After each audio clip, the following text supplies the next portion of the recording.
City on a very wet Tuesday, April 16th. I'm still a little soggy. I feel like a wet dog coming in from the car. Was it Goodness. a long, wet trip for you? Oh, man, it is raining hard out there. Yeah. Definitely on the southeast part of Denver where we're operating out of. It picked up. It was just drizzling when I was starting to drive in, and then it picked up as I was getting here. Yeah. And then it was pouring. Yeah. Yeah. Right. But it's nice. The grass needs the water. Grass needs it. The pastures need it. This is fantastic. Yeah, this is good. You've tuned into the Jeff and Bill Show on 710 KNUS. I'm your co-host, Jeff Hunt, along with Bill Thorpe, bringing you the freshest insights, hottest takes from the right, left, center, and crazy. We're gearing up for a whole morning of engaging discussions, critical analysis, and most importantly, your calls and texts, because this is where Denver's voice is heard loud and clear. Give us a call, 303-696-1971, 303-696-1971, or text us on the 710 KNUS app. Grab your coffee, Denver, and let's dive into the issues that matter most to you right here, right now. We've got an absolutely jam-packed show for you. We're going to cover Governor Jared Polis's new law he signed yesterday. Yeah, removing occupancy limits, and college students in Boulder and Fort Collins cheer because now you can live with 20 of your buddies and don't have to worry about those occupancy limits. What is the impact of that going to be on development? And actually hidden in the article by the Denver Post was a law that passed the House that I think is going to have much bigger impact. Oh, what is that? It is going to require counties along the I-25 corridor to implement high-density multifamily apartment complexes, or they will lose their grants from the states. Oh, wow. So, that's interesting. Yeah, we're going to cover that in the 7 o'clock hour. 8 a.m., Taylor Rhodes, Executive Director of Rocky Mountain Gun Owners, is going to give us an update. For the first time ever in Colorado, the state house passed a ban on assault weapons. It now heads to the Senate. What is this law going to do? What are the punishments if you don't obey it? Is this entire law constitutional? What's going to happen when this hits the courts? So we'll talk to him in the 8 o'clock hour. And then 9 a.m., Officer Brandon Tatum joins us. Brandon and I and Bill are going to be down at the Black Eyed Pea this Friday. And in fact, we have some giveaways for the Black Eyed Pea in the 7 and 8 o'clock and 9 o'clock hours. So you can win some gift certificates there. So that you can even, come and we'd buy you breakfast that morning. Yeah. That's kind of how this works. So this would be cool. Yeah, that's right. So Brandon Tatum, 9 o'clock hour. It's going to be an absolutely fantastic show. So stick around, join the conversation. Let's check in on the news with Blake Olson. Good morning, Blake. Hey, good morning, Jeff and Billy. 44 with rain in Denver, expecting highs in the upper 60s today. The 710 5-day forecast is coming up. Our top story Monday night near West Mississippi and South Irving, 56-year-old James Corpuz was driving and hit a man. He veered off and then hit a man in his own yard who was spraying bug spray. He was pronounced dead at the scene. Yeah, Corpuz arrested on suspicion of vehicular homicide and showed signs of impairment. Of course, Commerce City police investigating a stabbing they say may have been road rage related. It happened Monday night at Oakland Drive, and first responders took the victim to a hospital with no word on the extent of his injuries, and no suspects have been identified at this time. And as Jeff and Bill mentioned, Governor Polis has signed a bill that prohibits local governments from enforcing residential occupancy limits. The bill removes a decades-old state law that limited how many members of different families can live together under the same roof. Critics say it was discriminatory to multiple groups. The bill takes effect July 1st. House Speaker Mike Johnson unveiling a plan for 4 separate bills with funding for Ukraine, Israel, Taiwan, and other priorities. Johnson explained his plan after a closed-door GOP conference meeting after months of delay. Johnson said each bill would be voted on separately before the end of the week. We have terrorists and tyrants and terrible leaders around the world like Putin and Xi and in Iran, and they're watching to see if America will stand up for its allies and in our own interest around the globe, and we will. 3 bills will be brought to the House Monday, aiming to impose penalties. They were brought to the House on Iran and its proxies in the Middle East after its massive missile and drone attack against Israel over the weekend. Pro-Hamas and terrorist demonstrations in Chicago continue. They took to the streets and even blocked the roadway entering the Terminal 1 at O'Hare. They were similar to what they call pro-Palestinian protests, which were held around the country. And then this clown in Chicago teaching a group in the city how to chant "Death to America," if you haven't heard this. Now, I don't drink margaritas, but we all know what a margarita is. We all know what a bar is. So you're going to say, Marg Bar.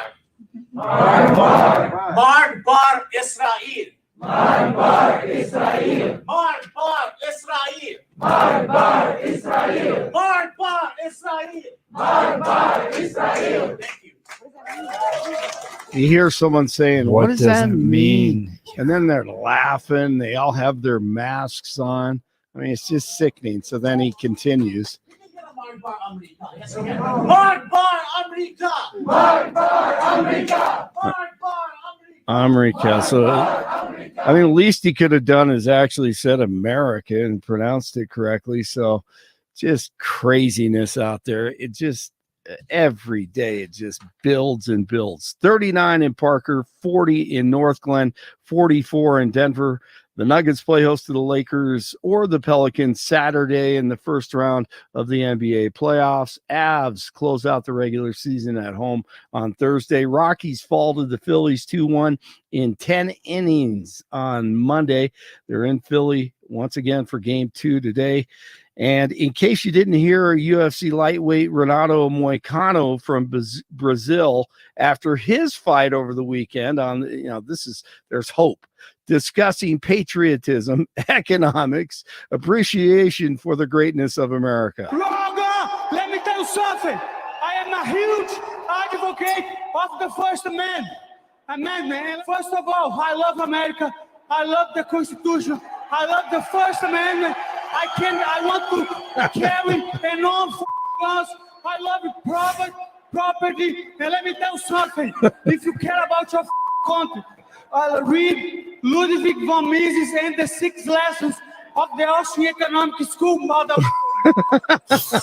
Okay. That guy is awesome. Renato Moicano, UFC lightweight. So he covered it all right there after his fight.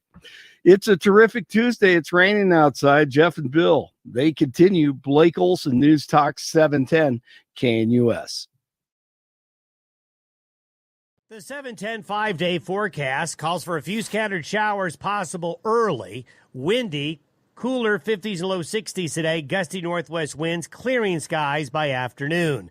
Fair cool tonight. Lows upper 30s to near 40 degrees. Partly cloudy on Wednesday. Highs will be rebounding to the upper 60s. Wednesday night, a chance of showers late and colder. Lows 30s. Colder occasional showers Thursday, Friday, and Saturday. Meteorologist Don Day on 710 KNUS.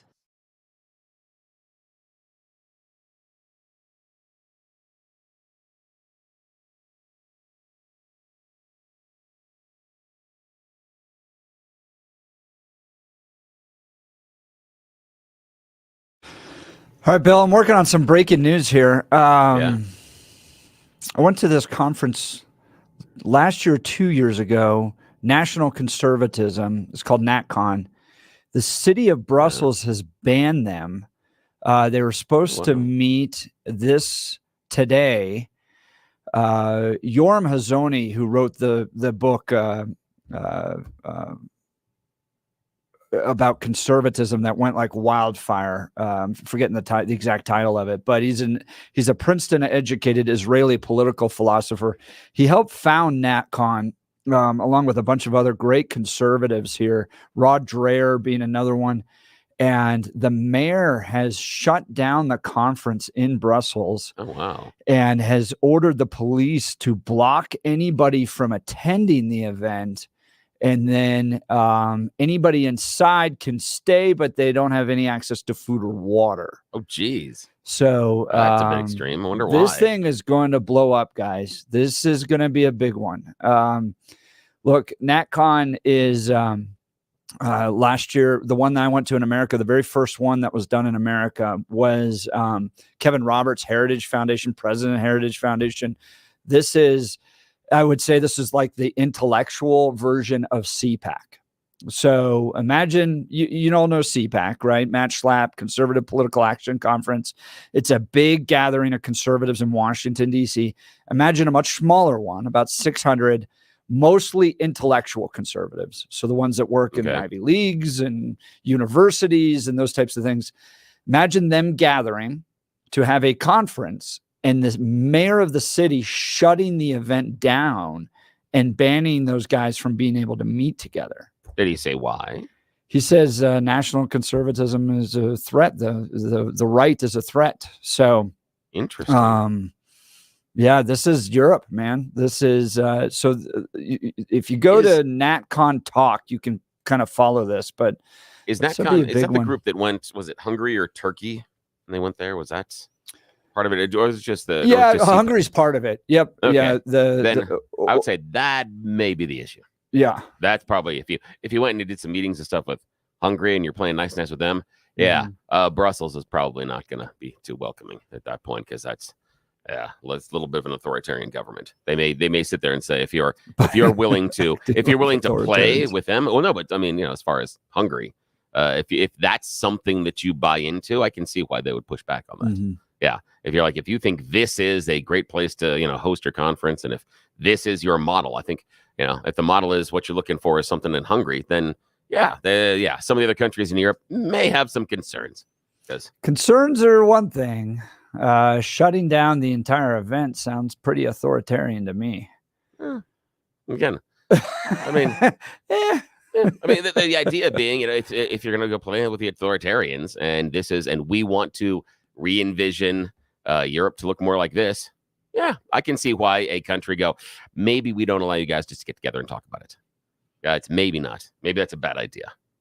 Yeah. We are legally challenging the order to shut down NatCon at the new third venue. There's no public disturbance, no grounds to shut down a gathering of politicians, intellectuals, journalists, students, civic leaders, and concerned citizens. The police entered the venue on our invitation, saw the proceedings and the press corps, and quickly withdrew. Is it possible they witnessed how peaceful the event is? Stay tuned. I don't know. Latest tweet on that one.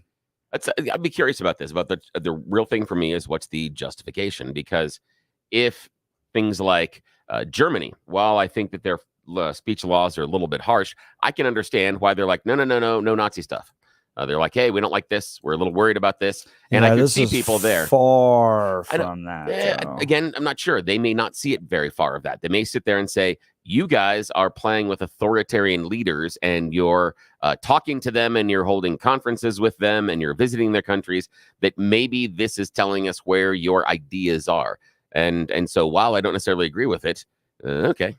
Yeah. Especially you guys went to Hungary first. I mean, that's the thing for me. Is once you go playing over there with Orban, it's like, okay, and welcoming him and talking about how he's great. So, that changes things a little bit for me. What's your problem with Hungary? Viktor Orban's an authoritarian ruler, and it's not necessarily an idea of freedom. If we're going to talk about models of freedom and democracy, we talk about individual liberty here.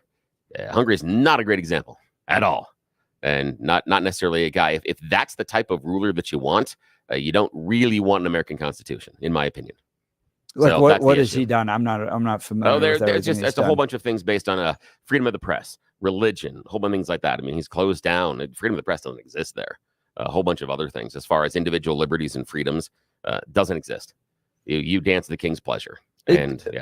Yeah, but I mean, it's kind of wild that the response to that is to shut down an entire event. Yeah, I know. I understand so, it is a wild response. But if the people, the idea being, if the people are getting ready and then you think that they are fomenting or encouraging a type of government that would be the antithesis of your government, I don't know. Yeah, I get it doesn't seem to be the justification. Yeah, that's what I'm curious they're about the justification concerned is. for Antifa. Oh. So here's Rod Dreher. Americans should know that here in Brussels, local officials and the police have compelled 2 venues to cancel the NatCon conference under pressure from Antifa.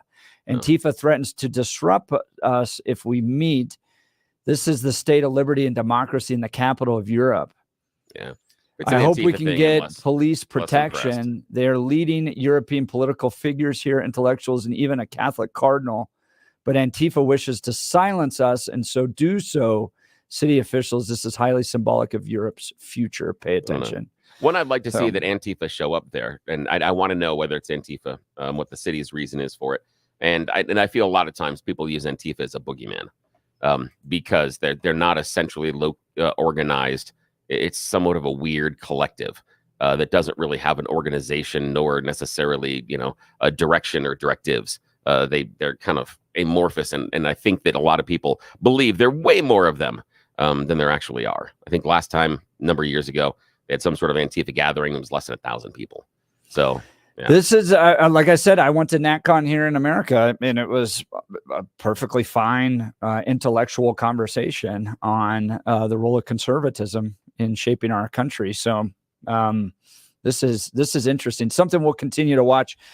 Speaking of trials in this country, I feel like we need to kick off with a Law and Order. I'm trying. I'm looking for stuff. I'm not sure.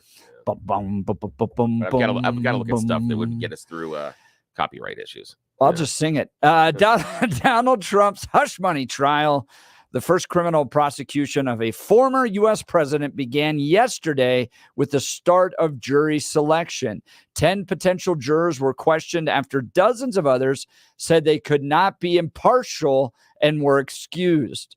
Has the court finally found at least a dozen people that are neutral on Donald Trump? I think they're just lying to be on the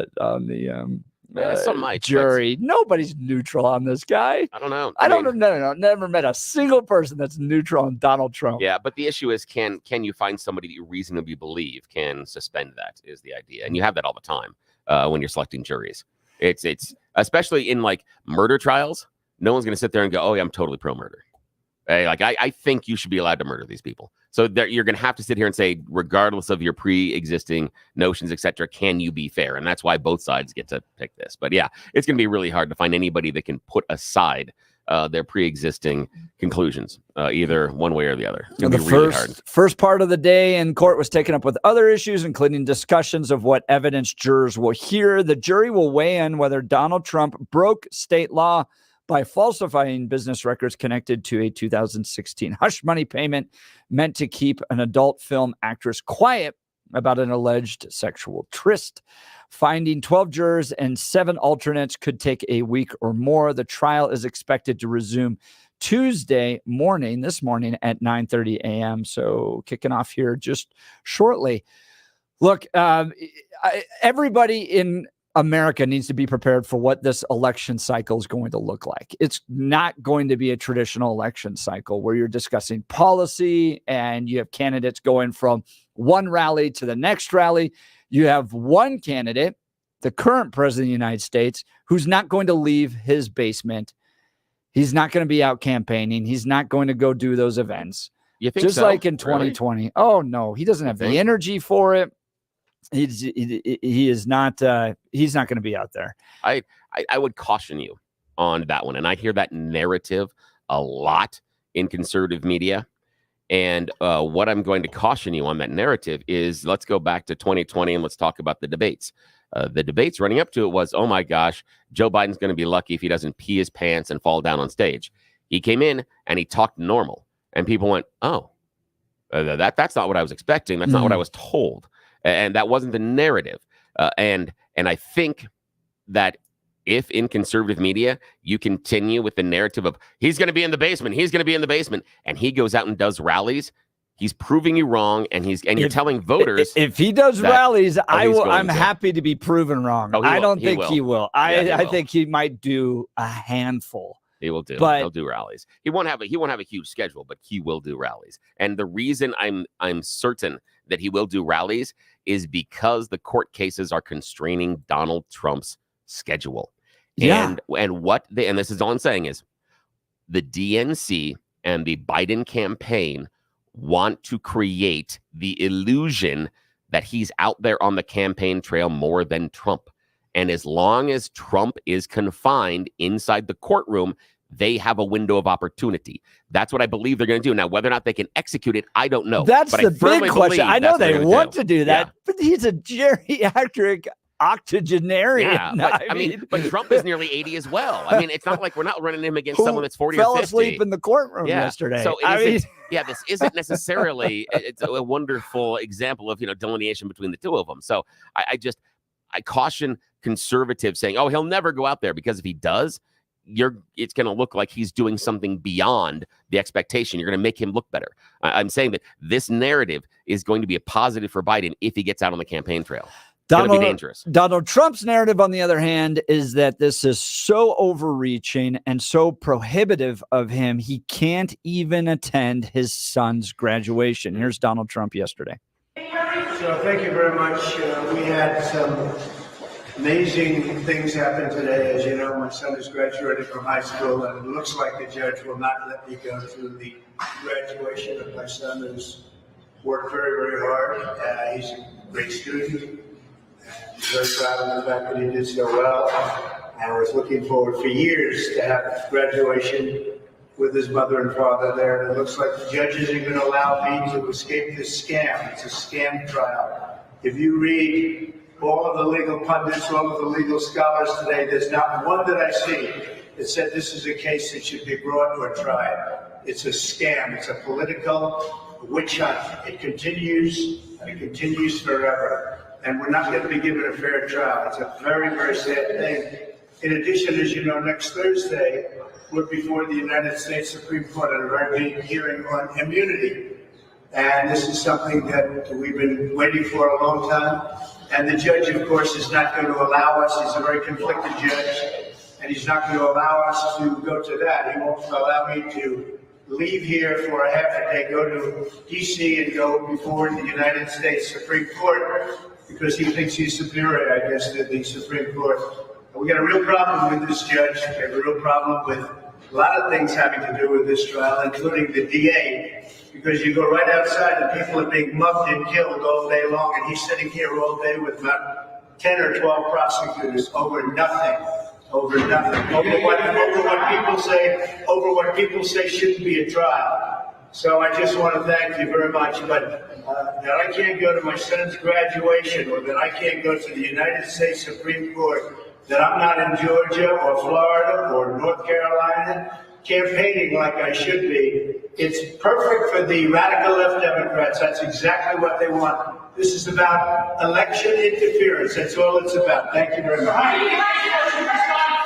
Donald Trump yesterday responding to day one of this trial in New York City on the hush money payments. I think this will backfire on the Democrats big time. I think this is the case that they're going to lead with, that went out there first on whatever reason. I think it's the weakest of the cases. And I think it's going to showcase that they're using this effort to try to restrict a presidential candidate from being able to campaign, keeping him from being able to, freely compete in an election. And I think the American people aren't going to put up with it. That's a whole lot of conclusions you have there and assumptions, a ton of them. And go for it. Well, the issue being Alvin Bragg, it's the weakest case. But the idea that this is a concerted effort, I see no evidence of that. I see totally a concerted effort. I mean, these guys ran for their offices, arguing the individuals, that they were going to go after Donald Trump. The individuals, yes. Show me that it is a coordinated effort by the Democrats. That's the issue. Coordinated effort by the Democrats. That's your. Are you looking for like a memo? I'm looking for any sort of coordination between all of them. From Joe Anything. Biden No, to but them, this is- please prosecute my political opponents. Well, These we have people have visited we have a the White House. Okay, and they are all part of the same party. aren't those They went and targeted and said when they ran for office, they were going to target Donald Trump. the individuals? Yes. Yeah. Yeah. So the individuals. But again, I'm asking about this being a concerted effort with the Democrats. And those meetings, in some cases, those would be FISA approved. So you could go ahead, or I'm sorry, FOIA. You could do Freedom of Information Act and get copies of some of the notes of those meetings. And so far, we haven't seen anything on that. And again, it seems to be a large conclusion that they had a meeting with someone at the White House. And obviously, this is a coordinated effort based on Democrats. And the reason that I question this coordination is this is the weakest case. And you said, I think this is going to blow up in front of the American. It's going to blow up. Yep. I know. So if you are coordinating these, is this the one you lead with? No, but I'm not sure they had the full. I'm not sure they had the full determination on the calendar. Because some of these calendars have been delayed because of challenges from the Trump campaign. It's a coordination. Remember, we're doing the Georgia thing and the Jack Smith thing, and we're doing the Manhattan DA, and we're doing this DA, and we're doing the New York stuff. And remember, it's coordinated.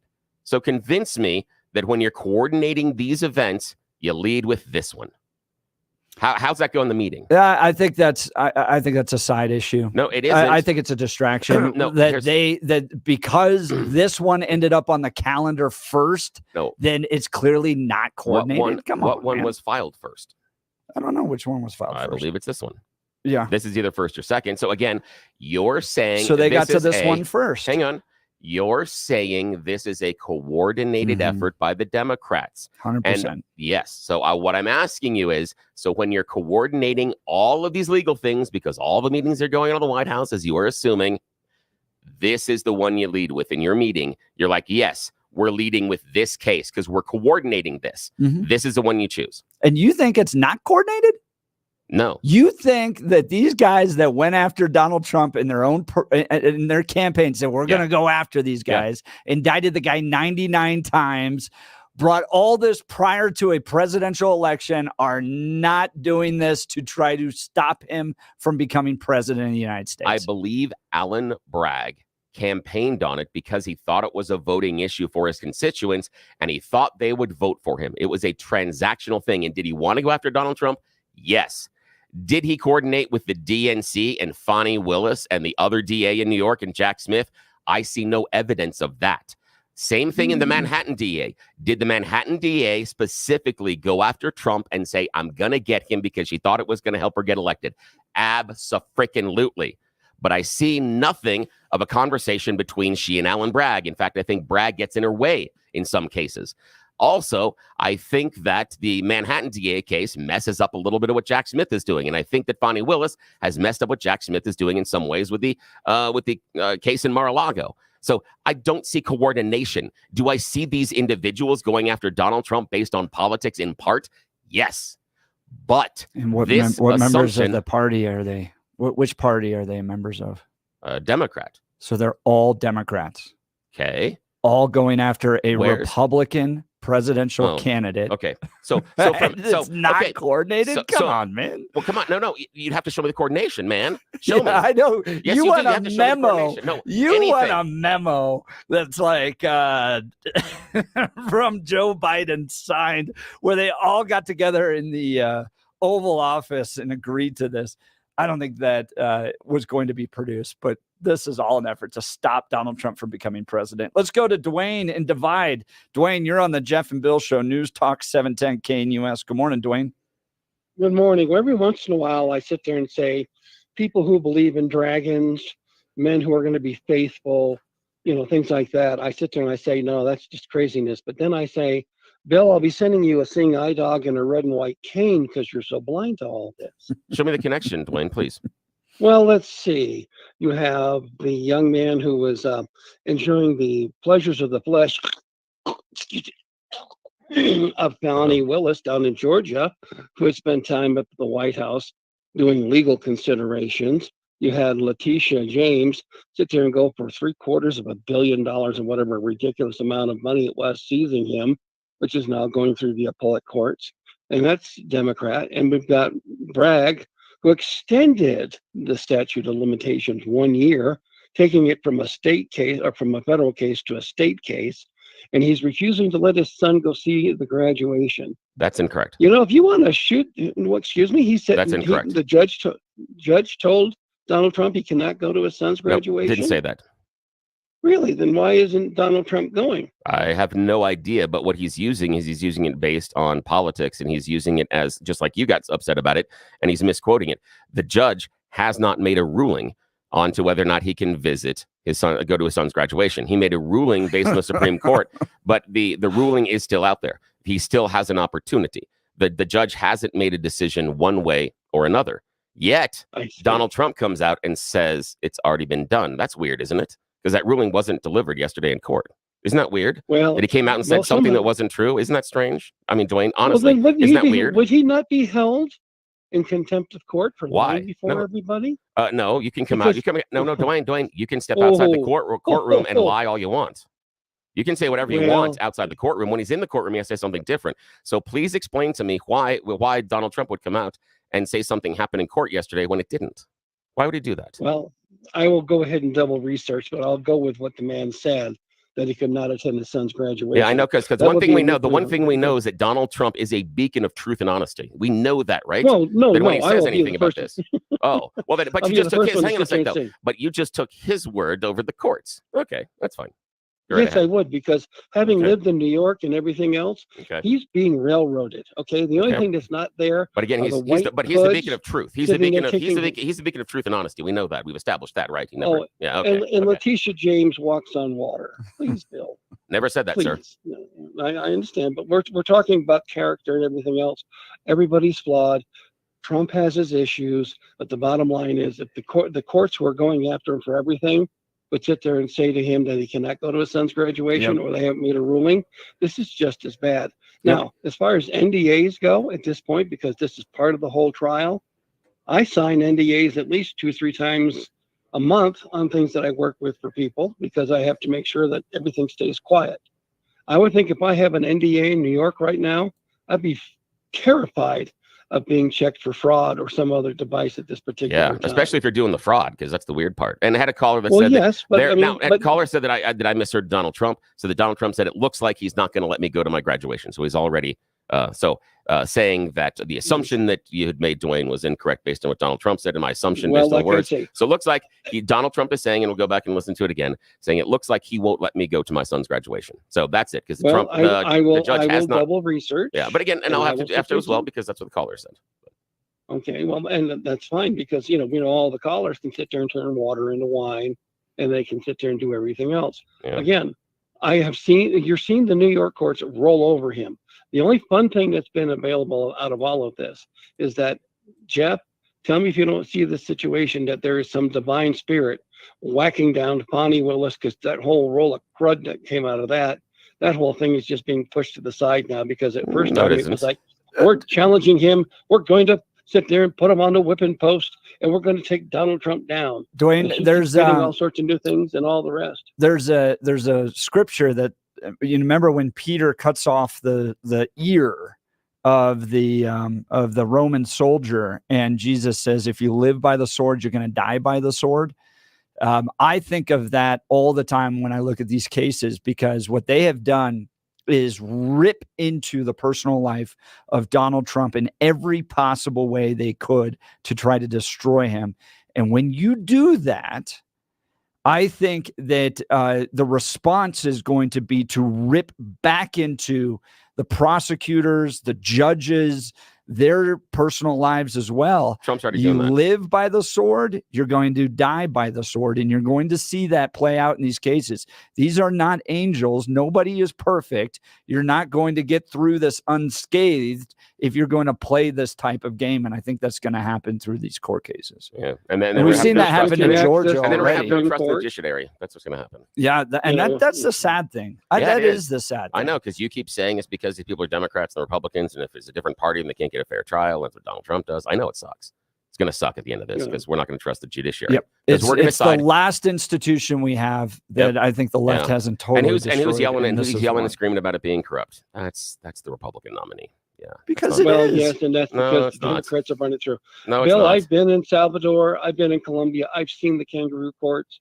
Yeah. The only thing missing on this right now are the really nice, beautiful tan uniforms and the M4 Did he that do they're it? holding. Did he do it, Dwayne? Did he do what Who he's being has done accused it? of in New York? In New York, Alvin Bragg. Even though I agree with you that he's taking what is a misdemeanor and making it into a felony and stretching statute of limitations. Did Trump do it? Well, I just saw a letter coming out that the young lady says she didn't do anything with them. So that'll be No. quite interesting to see That's not the issue, sir. You know the issue in the court case in New York is about him claiming it as a business expense. Did he do it? Well, he can't really. I mean, he can't claim it as a. He did. He He did. can't- They have the receipts. They have, yes, because the fraud trial earlier in Wesselberg, who's now in prison for perjury. Yes, he did it. Same thing. Well- same thing we have with the taking the classified documents cases. Yes, he did it. That would help if he didn't stop doing the crime thing. It's just like the thing in the DA in Manhattan where he got hundreds of millions of dollars in fines because he did it. He went in and he asked for loans and changed valuations, and yeah, he did it. So he paid. These payments were made after he was president. The issue is that he from his personal account to a guy that was not working for the Trump business. He He was not working for the Trump business. He claimed them as business. It didn't come out of Trump's personal account. It came out of a business account. Came out of his personal checking. No, it didn't. It came out of a business account, and he claimed it as a business expense. It was a business expense for Michael Cohen. Facts are a little different on that. All right. Not at all. Dwayne, I appreciate the call. Give us a call, 303-696-1971, 303-696-1971, or text us on the 710 KNUS app. What do you think of the first day of the trial? Trial day 2 begins. We haven't even got into the jury pool. I went through and looked through the possible jurors, the prospective jurors, and they pretty much all read the New York Times and watch CNN. Oh, this will be good. So Washington Post has a breakdown of every single prospective juror as well. The 6th prospective juror is married and his wife is pregnant with their first child. He enjoys cooking and reads the New York Times, the New York Post, the Wall Street Journal, and watches CNN. The 5th prospective juror is a man who said he came from Ireland and lives in West Harlem. He has worked as a waiter, is not married, and has no children. And he reads the New York Times and watches Fox News and MSNBC. I don't think anyone reads both or watches both of those, really. Can Donald Trump get a fair trial in New York? What do you think? Give us a call, 303-696-1971. With all the work I've had done to my teeth, believe me, finding a good dentist makes all the difference. I'd like to tell you about Dr. Mike at Rocky Mountain Dental Group. He helps people like you and me look and feel amazing by providing the best dental care available. You can see for yourself all the 5-star reviews at RockyMountainDentalGroup.com. Here's one. Do yourself a favor. Go there. Staff goes beyond expectations. They provide excellent service, affordable, friendly, reasonable, gentle, careful, kind service. And if you're experiencing recession on your upper or lower gums, ask Dr. Mike about the groundbreaking procedure called pinhole gum rejuvenation technique, a treatment option for those experiencing receding gums. It's scalpel-free, suture-free, and a graft-free procedure. Just a tiny pinhole and gentle repositioning of the gums. Visit RockyMountainDentalGroup.com. That's RockyMountainDentalGroup.com, or call 303-233-1335 for a free consultation. That's 303-233-1335. We'll get to your phone calls and texts. You're listening to The Jeff and Bill Show. News Talk 710, KNUS. At this hour in Berlin, I'm Trent Murray, and here are the top stories we're following. Soft demand in a highly competitive market, and a price war is forcing Tesla to lay off workers. In New York, Haley Bianco reports. Tesla told staff it's laying off more than 10% of its global workforce as it grapples with falling sales and a price war for electric vehicles. In response, Tesla CEO Elon Musk posted on X, quote, "About every 5 years, we need to reorganize and streamline the company for the next phase of growth," end quote. The automaker is due to report its quarterly earnings on April 23rd. It's bracing for a slowdown in 2024 after years of rapid sales growth. The Middle East once again remains on edge as expectations build that Israel could soon respond to Iran's weekend missile attack. The White House says the decision on if and how to respond remains in the hands of Israeli leaders, but has joined other world capitals in calling on all sides to exercise restraint to avoid a wider escalation in the region. The IDF spokesperson said Israel is fighting a war on multiple fronts and called on citizens to be prepared for sudden changes to Home Command instructions.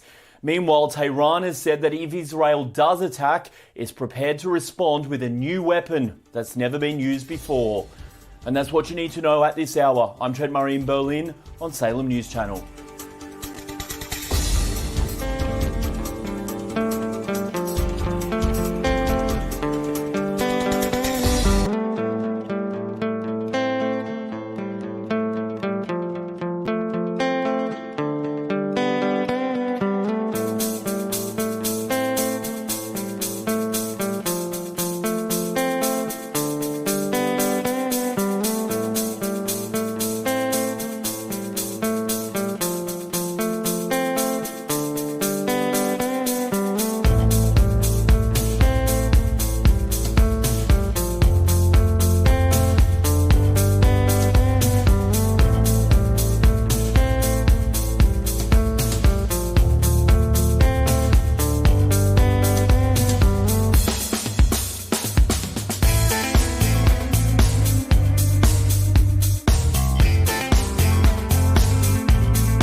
Welcome back to the Jeff and Bill Show. The phone lines are hot. Discussing the first day of trials that took place yesterday. Donald Trump facing the hush money trial begins again this morning in just about 45 minutes. Jay Sterling, you're on the Jeff and Bill Show. What do you think of that first day of the trial? Well, you know, when they go to selecting the jury trial, I don't know a lot about how that all works, but there isn't nobody that does not know anything about Donald Trump. Right. He's been politicized throughout the whole country. So how do they select a jury trial when everybody knows pretty much everything that he's done? Because they select a jury trial right as far as, oh, have you have any acquaintances or da-da-da, or how much of you know about him? Well, everybody knows everything about him. Yeah, but both Trump's lawyers and the prosecution get a shot at the jury as well. So they both get involved in the jury selection. So that would be the idea of the balance inside of it, because Donald Trump's legal team gets just as much say-so as the prosecution legal team in assembling the jury. Okay, I did not know that. Okay, so they have to find people that can promise to be neutral with regards to the trial and the facts of the trial. That's where you kind of go, I don't know about well, and that's where what I'm getting at. Well, that's the thing what is, my thoughts are. That's where jury selection experts come into play. Because if Donald Trump is not paying as much as he possibly can to have a jury selection expert help him choose the right ones, he is an idiot. Because remember, the criminal prosecution needs the entire jury. Donald Trump needs one. He needs one person to say no. That's all he has to do, is get one person on that jury to say no, and he's free. And that's it. That's it. That's it. Done. And we're living in America where a presidential candidate has to spend as much money as they can to try to get an impartial but again, jury. but the idea, that's just wild. I know, but it's wild, the idea of, in all this coordination and all this conspiracy theory and everything the Democrats have done. They've left it up to the will of one person that Donald Trump gets to pick. Huh. Okay. Conspiracy. Okay. Oh, one person. No, he gets to help. It. He just needs one person on that jury. He just needs one. That's all he needs, is one to find him correct. That's it. And that's going to be easy for Trump to do. It should be, if he's doing the job right. It should be. Yeah, it should be. Especially in this case. It should be really easy, because you say things like, expanding statute of limitations. This is normally a misdemeanor, not a felony. You can lay enough doubt in an individual juror's mind to go, ooh, I think he might have done this, but I'm not going to hold him responsible for this version of the law because the law has been changed and bastardized. That's the win. Jay, and it should be pretty easy. Jay, appreciate the call. Thanks so much. Coming up next, you choose the news. You're listening to the Jeff and Bill Show. News Talk 710 KNUS.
All right, Bill, let's do You Choose the News.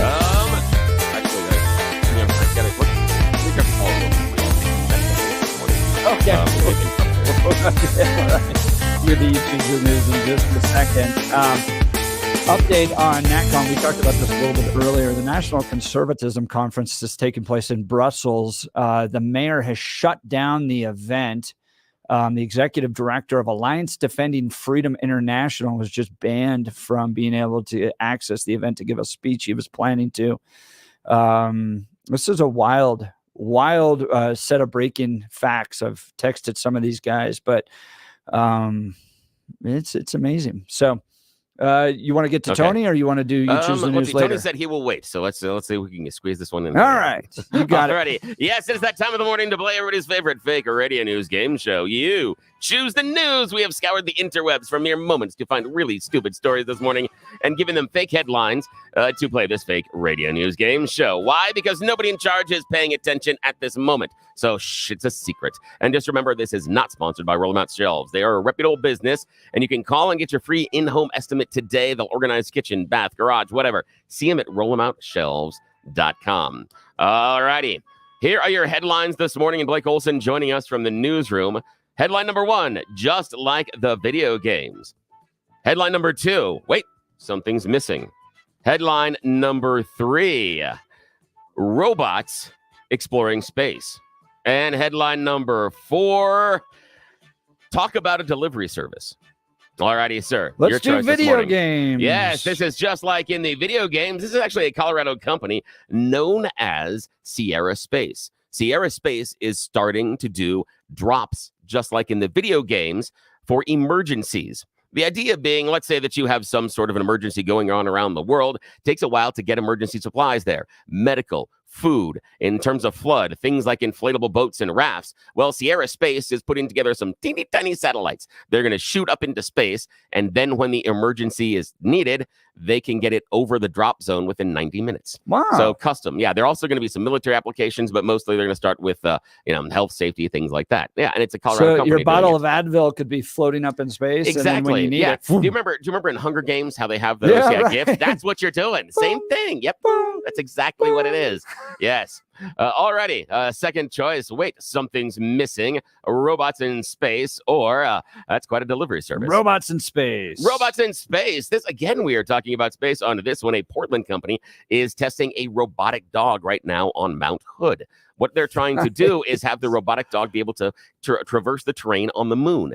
The rovers can only go so far, and they've realized that, 4 legs good, little wheels bad. So they're now working with the dog, and they're trying to walk it up and down Mount Hood, so that then, as far as exploration, we could have more of a 3D type of an experience. Cool. So, yeah, those cool. dogs are getting a little scary, though. Those robot dogs, man. Oh, yes. All right, Blake, your choice this morning, sir. We have something's missing, or that's quite a delivery service.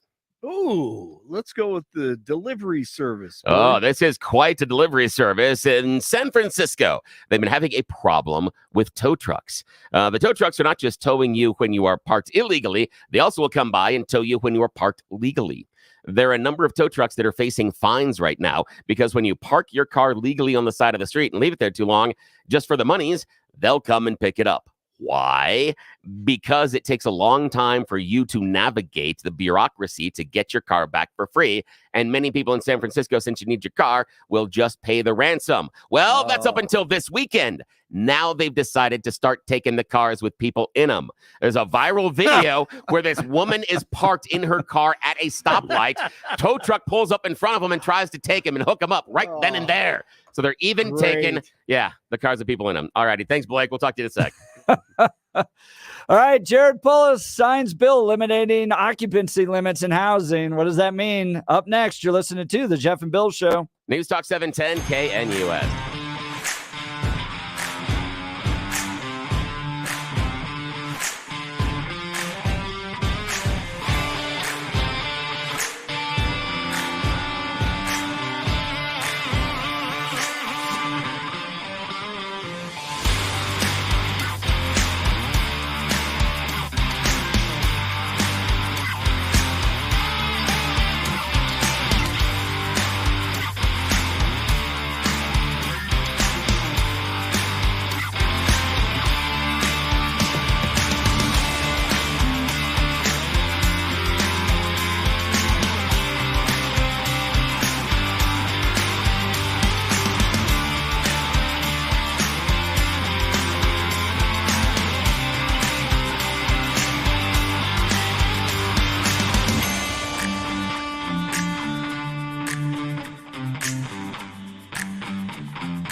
7 a.m.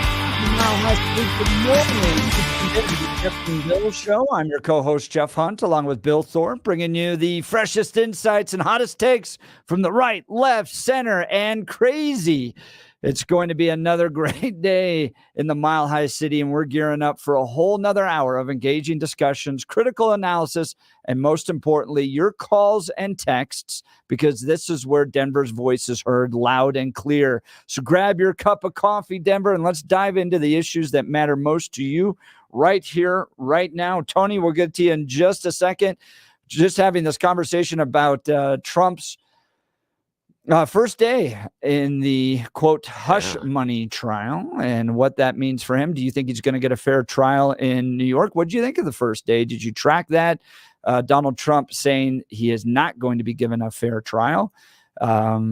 He's a very conflicted judge and will not allow us to even possibly attend my son's graduation. So both sides pushing this up, but this is what election year is going to look like in America in 2024. And we're going to need a court TV legal analysis to dive into this.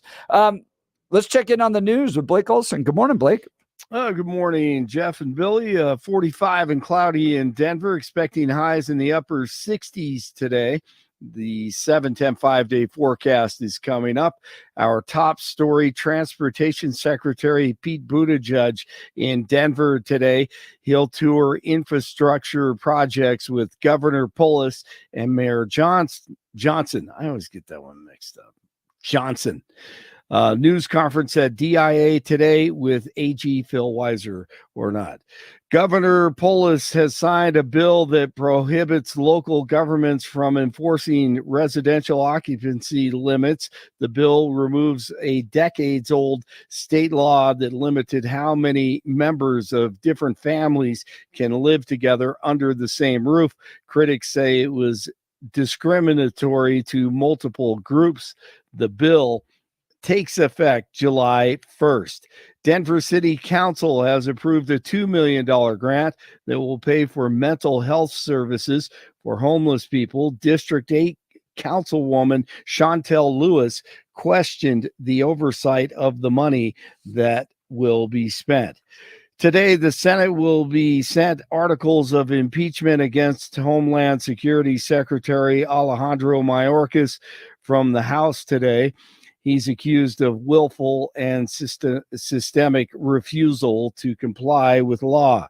President Biden outlines his tax agenda today. He'll kick off a campaign tour across the key swing state of Pennsylvania this morning.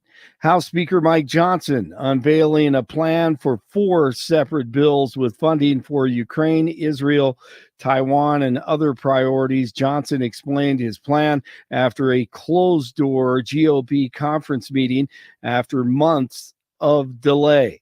Johnson said each bill would be voted on separately before the end of the week. A lot of those things need to be explained. They need to be analyzed independently, and I think that we will probably do that here in this legislation and make it clear to people that what exactly they're voting for and why. 39 in Castle Rock, 41 in Westminster, 45 in Denver. The news brought to you by Lair Fireplace and Patio, Denver's premier source for everything fireplace, patio, and grills. Locally owned and operated since 1954. Online at lairfireplacepatio.com. Nuggets playing host to the Lakers or the Pelicans Saturday in the first round of the NBA playoffs. And the Rockies fall to the Phillies 2-1 and 10 on Monday in Philly again today for Game 2. And Caitlin Clark, drafted by the Indiana Fever in the WNBA last night. I'm just so excited. I think Indiana is a basketball state. I couldn't imagine a better place for me to start my professional career. The Fever are a first-class organization that really want to do things the right way. So I'm super excited. Obviously, a lot of young talent on the roster, some great vets, and I couldn't be more excited to get there. Okay, we'll see if the crowds get bigger and they can fill the arena there in that one with Caitlin Clark in Indiana this summer. It is Tuesday. Jeff and Bill, they continue. Blake Olson, News Talk 710 KNUS.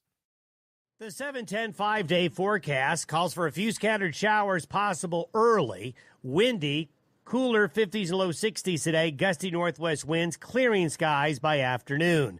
Fair cool tonight, lows upper 30s to near 40 degrees. Partly cloudy on Wednesday. Highs will be rebounding to the upper 60s. Wednesday night, a chance of showers late and colder, lows 30s. Colder, occasional showers Thursday, Friday, and Saturday. Meteorologist Don Day on 710 KNUS. The 7-10 5-day forecast.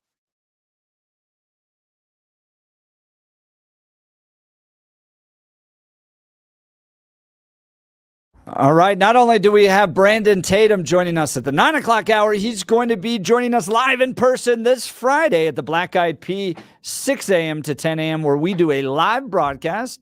Black Eyed Pea in Castle Rock. All the details are at 710 KNUS, but we've got some news here. Caller 10 at 303-696-1971 wins a $50 gift certificate to the Black Eyed Pea restaurants.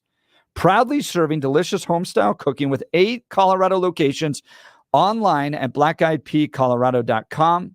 And don't forget to join us this Friday for breakfast with Jeff and Bill, along with the very special guest, 710 KNUS afternoon host, Brandon Tatum. It's a live broadcast this Friday morning at the Black Eyed Pea location in Castle Rock. Get details, 710 KNUS. For the best home-cooked meal away from home, it's the Black Eyed Pea. So caller number 10 gets a $50 gift certificate. That's a good night out. Under this economy, you can get a meal. $50. But give us a call. Tony and Littleton, you're on the Jeff and Bill Show, News Talk 710 KNUS. Good morning, Tony. Hey, good morning. So several issues around this day one and some of the things you guys talked about. First of all, I've heard you talk, quite a bit about the idea that this has to be some kind of a Democratic conspiracy, that all these cases are. That's my fault. I'm answering phones here. Hope someone call back. Okay, Tony, call back. We'd happy to put you back on. A lot of phone calls coming in on the 710 KNUS $50 gift certificate to the Black Eyed Pea restaurant. So give us a call there. I'll get into this issue, and then if we get Tony back, we'll get him online here. Governor Jared Polis signs bill eliminating most occupancy limits in housing. Here's what's still allowed. Bill is the first land use reform measure passed this year by Colorado lawmakers. He signed the bill into law Monday afternoon that officially eliminates most restrictions on how many unrelated roommates can live together in Colorado.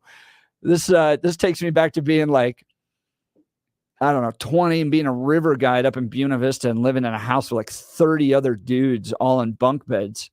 House Bill 1007 prohibits local governments from enacting occupancy limits, which Polis and other critics of the policy have derided as discriminatory and outdated. I don't know why these are discriminatory. Roughly 24 Colorado cities have such restrictions on the books.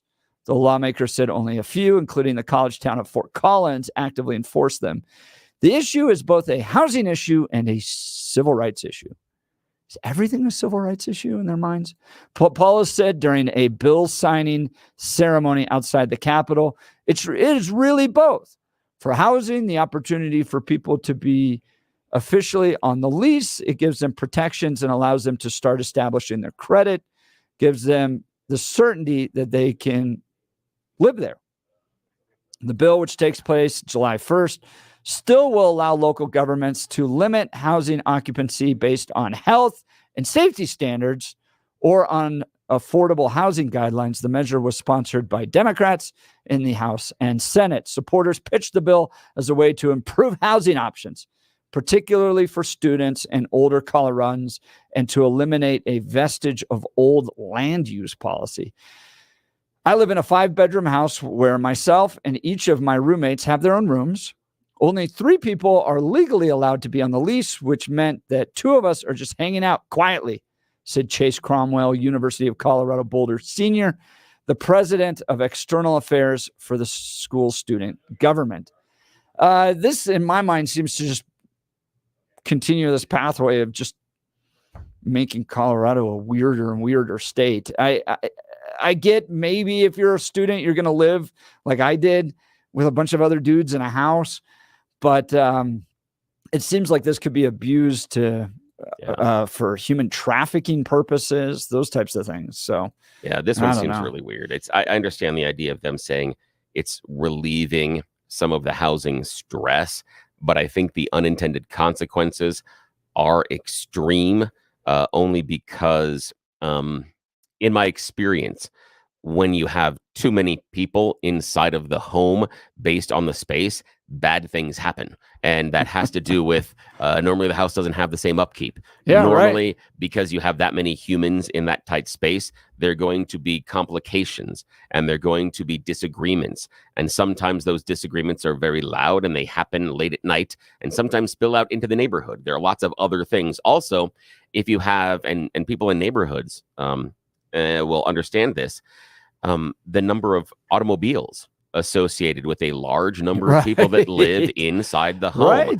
We have renters in our neighborhood in which there are 4 residents, and that means 4 automobiles. Now, we have enough space because there's a driveway, there's a garage, they do, but you can see if it's more than that, 6, 7, 8, how many vehicles? How long until parking is a real issue in your neighborhood because of this as well? And that could be from a rental house 3 doors down, 4 doors down. You still have an issue with it. Here's where I think the problem is going to be, and we got Tony back. We'll get to you in just a second, Tony. When we legalized pot in Colorado, law enforcement and we allowed people to grow 99 plants. Law enforcement just stopped going into people's houses if they were drug operations, because how did you know? What was your what was your suspicion that there was illegal activity going on when anybody can have 99 plants? So what I think you're going to see happen is law enforcement just go, wow, we can't really prosecute these people. There's not really a law that prevents this anymore. And so is human trafficking taking place? I don't know. But unless we have probable cause in another avenue to be able to look, having 10 people in a house is not suspicious enough to go check out what's going on. Yeah. So I think the bad dudes will take advantage of this. That's disappointing. Oh, absolutely. But here's the bigger issue, and it was buried at the bottom of this article in the Denver Post. What is it? On Sunday, the House passed 2 other bills that are part of this year's push on housing reform. One, House Bill 1313, would require Front Range cities to hit density goals near certain transit corridors in exchange for grant money. If they refuse, they'll lose tax dollars and eventually will be required to adopt the density requirements anyways. Oh, wow. So transit corridors, I-25, light rail, Douglas County, Arapahoe County, all of that right there, and then going north. This is the state going to be forcing upon these localities density requirements, which is going to put in apartment complexes, multifamily. I get the critique that sometimes Colorado's becoming California. This is us becoming California. Have you lived in LA? I lived in LA for 3-4 years in Pasadena area. It is so dense and so many people there.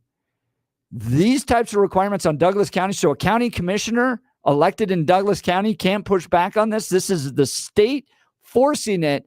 And if they refuse, they'll lose tax dollars and eventually be required to adopt the density requirements anyways. Yeah. The problem I've got is it's high density housing, but we're not looking at construction defect reform. And a friend of the show and advertiser, Gay Ribble, has accurately pointed out that because of how the laws have changed, you build apartments and not condos because of just construction defect laws. And this high density housing, as far as apartments, isn't going to solve our new home buyer issue because the people there can't own the condo. If you would make it high density housing with condominiums, now you're getting people that can't afford a first house an ability to start. Now it's an economic builder. For me, an apartment, and that's where these are going to go because of the rules, this is only going to create more problems. This is not going to functionally make housing, and I'm talking houses, more affordable. The entry-level houses are going away in Colorado. Yep. Solve the frickin' problem. Stop, go back in, look at the housing defects as far as what's causing the market to change, and then I could get on board with these high-density developments being mandated near the highway only because it allows early home ownership, which I believe means, personally, if I am in that neighborhood already and I'm going to upgrade to a single-family dwelling, I'm going to do it near where I already live and work, which is probably where my freaking condo is. So it actually keeps people in there, and you're going to get them to grow. And you can grow the tax base. You can bring the families. The couple that gets married that then has the second child, and they have 2 bedrooms in the condo. They now need a third. Now they're getting the house, but they have the nest egg to afford it. If you're in the apartment, you're screwed. You're just trying to figure out how you can put bunk beds in the room. That's the problem I have with this. It's not allowing good it. take, Bill. Thanks. I agree with you. I appreciate you finding that one too, man, because I didn't see that at all. That was really, really smart. Yeah, and then there's the second bill, 1152, is going to legalize accessory dwelling units. That one, look, if you want to build a mother-in-law cottage, that type of nobody. So cares about I can that make stuff. my kids live in the shed. All righty, this is great punishment. I think my boys would love that. My boys would love that. They'd be like, Well, "Oh man, do we get her on TV and video games? Do you leave us alone?" I'm just saying, no. I just need a little bucket of spiders and some leaves, and just throw it in there and go, here, boys, and then see what happens. Then it's the grounding. Then it's the grounding shack. They're not going to be excited to be in there at all. No. This will be behavior control. Look. Speaking of Gay Ribble, your home is a significant asset, and choosing the right team to help you sell it can be the difference in thousands of dollars in your pocket. I highly recommend Gay Ribble and the Empower Home team, the realtors I trust. Empower Home team provides exceptional service and valuable advice and employs unique systems to maximize the money you can get for your home. Getting an offer above your home's asking price is great, but you're still leaving money on the table by not working with Gay Ribble and the Empower Home team. Gay and her experts get their clients an average of $30,000 more. Could you use an extra $30,000? That's precisely why you need Gay Ribble and the Empower Home team. Their exclusive database is filled with pre-screened buyer ready to make a purchase. Take the stress and hassle out of selling your home while getting the best price. Here's an unbeatable offer. Gay Ribble and the Empower Home team will sell your house, get this, for 100% of the asking price, or Gay will pay you the difference. It's an offer you simply cannot refuse. Get 100% of the asking price guaranteed with Gay Ribble and the Empower Home team. Give them a call today, 833-301-SOLD. That's 833-301-SOLD, or go to gayhasthebuyers.com. That's GAYE hasthebuyers.com. All right, Tony, you've been incredibly patient. Sorry about the technical error. You're on the Jeff and Bill Show, News Talk 710 KNUS. Good morning, Tony. Hey, good morning. So I was asking a couple things about yesterday's trial. Yeah. First of all, I heard you talk quite a bit about the idea that this all has to be a Democratic conspiracy, all these trials to get in the way of his campaigning. Now, of course, acknowledging there's no evidence of that whatsoever, but in the interest then of just intellectual honesty, you would also say then that the efforts by the Supreme Court and Diane Cannon in Florida to delay the trials, that has to be a part of a Republican conspiracy. They're all in on it. Trump, the Republican Party, the judges, they're all in on that, right? I mean, you I don't buy know into the that as details well. of the Florida. Who? Diana? I don't know who that is. Diane Cannon, the judge that Actually, it's keeps Eileen delaying that Cannon. trial. It's Eileen? Eileen. Eileen Cannon. Cannon.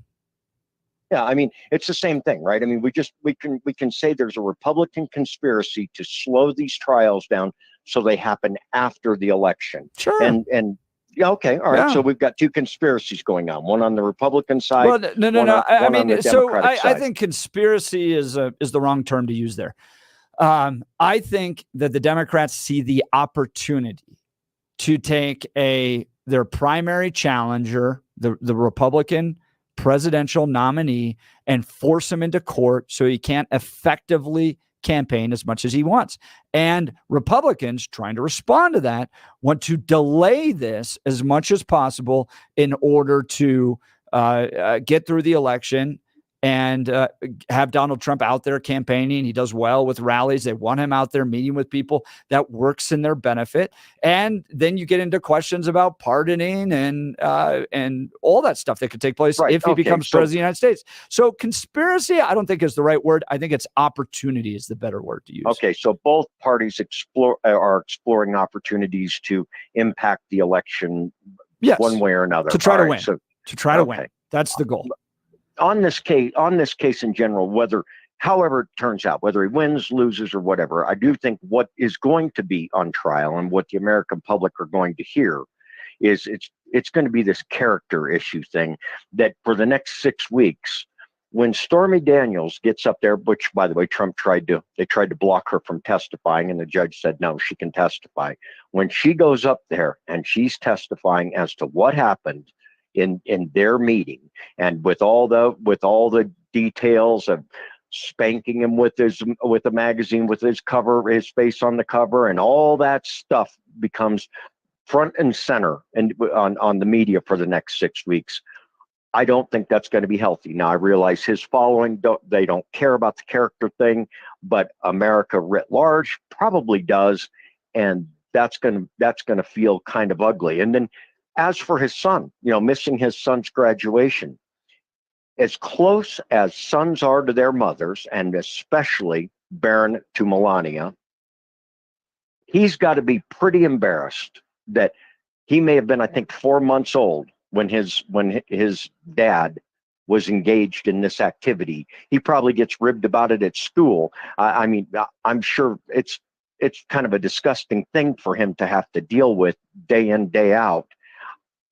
I could imagine he's probably not too sad if his dad doesn't appear. I'm just guessing that his dad doesn't make it to his graduation. I think that's an unfair,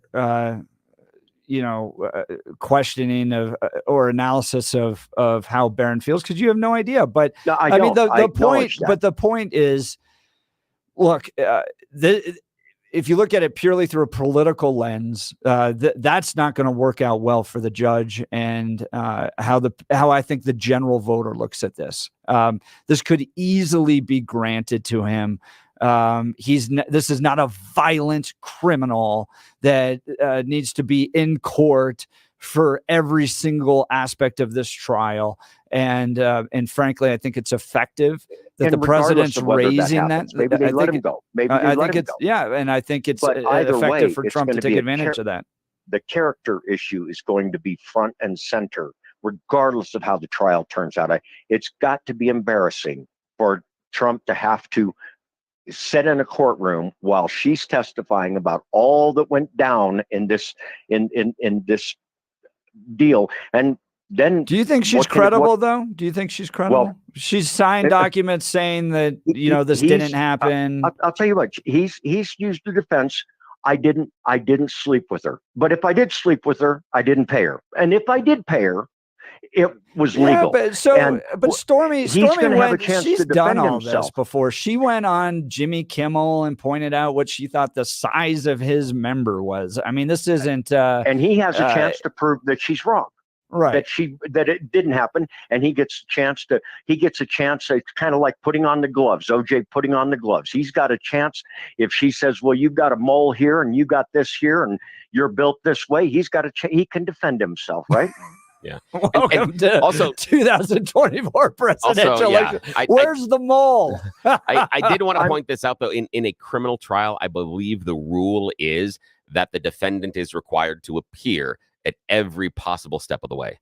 And so the idea of, and there aren't a lot that are granted. I mean, I understand the idea of, hey, granted that he doesn't have to be there, not a violent criminal, but that is the rule, that in a criminal trial, you do have to be there every day.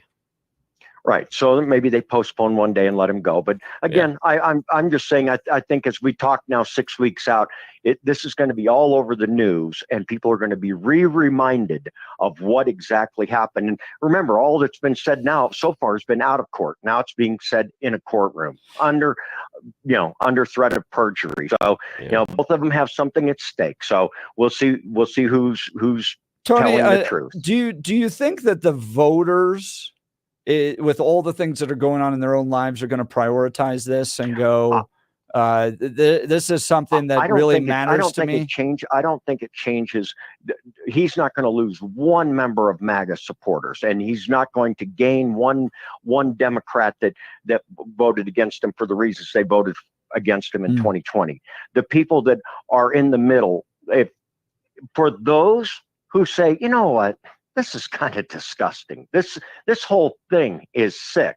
And if character matters, then those people may say, I don't want to put this guy back in office. And it's just one reason, and it's just one character issue.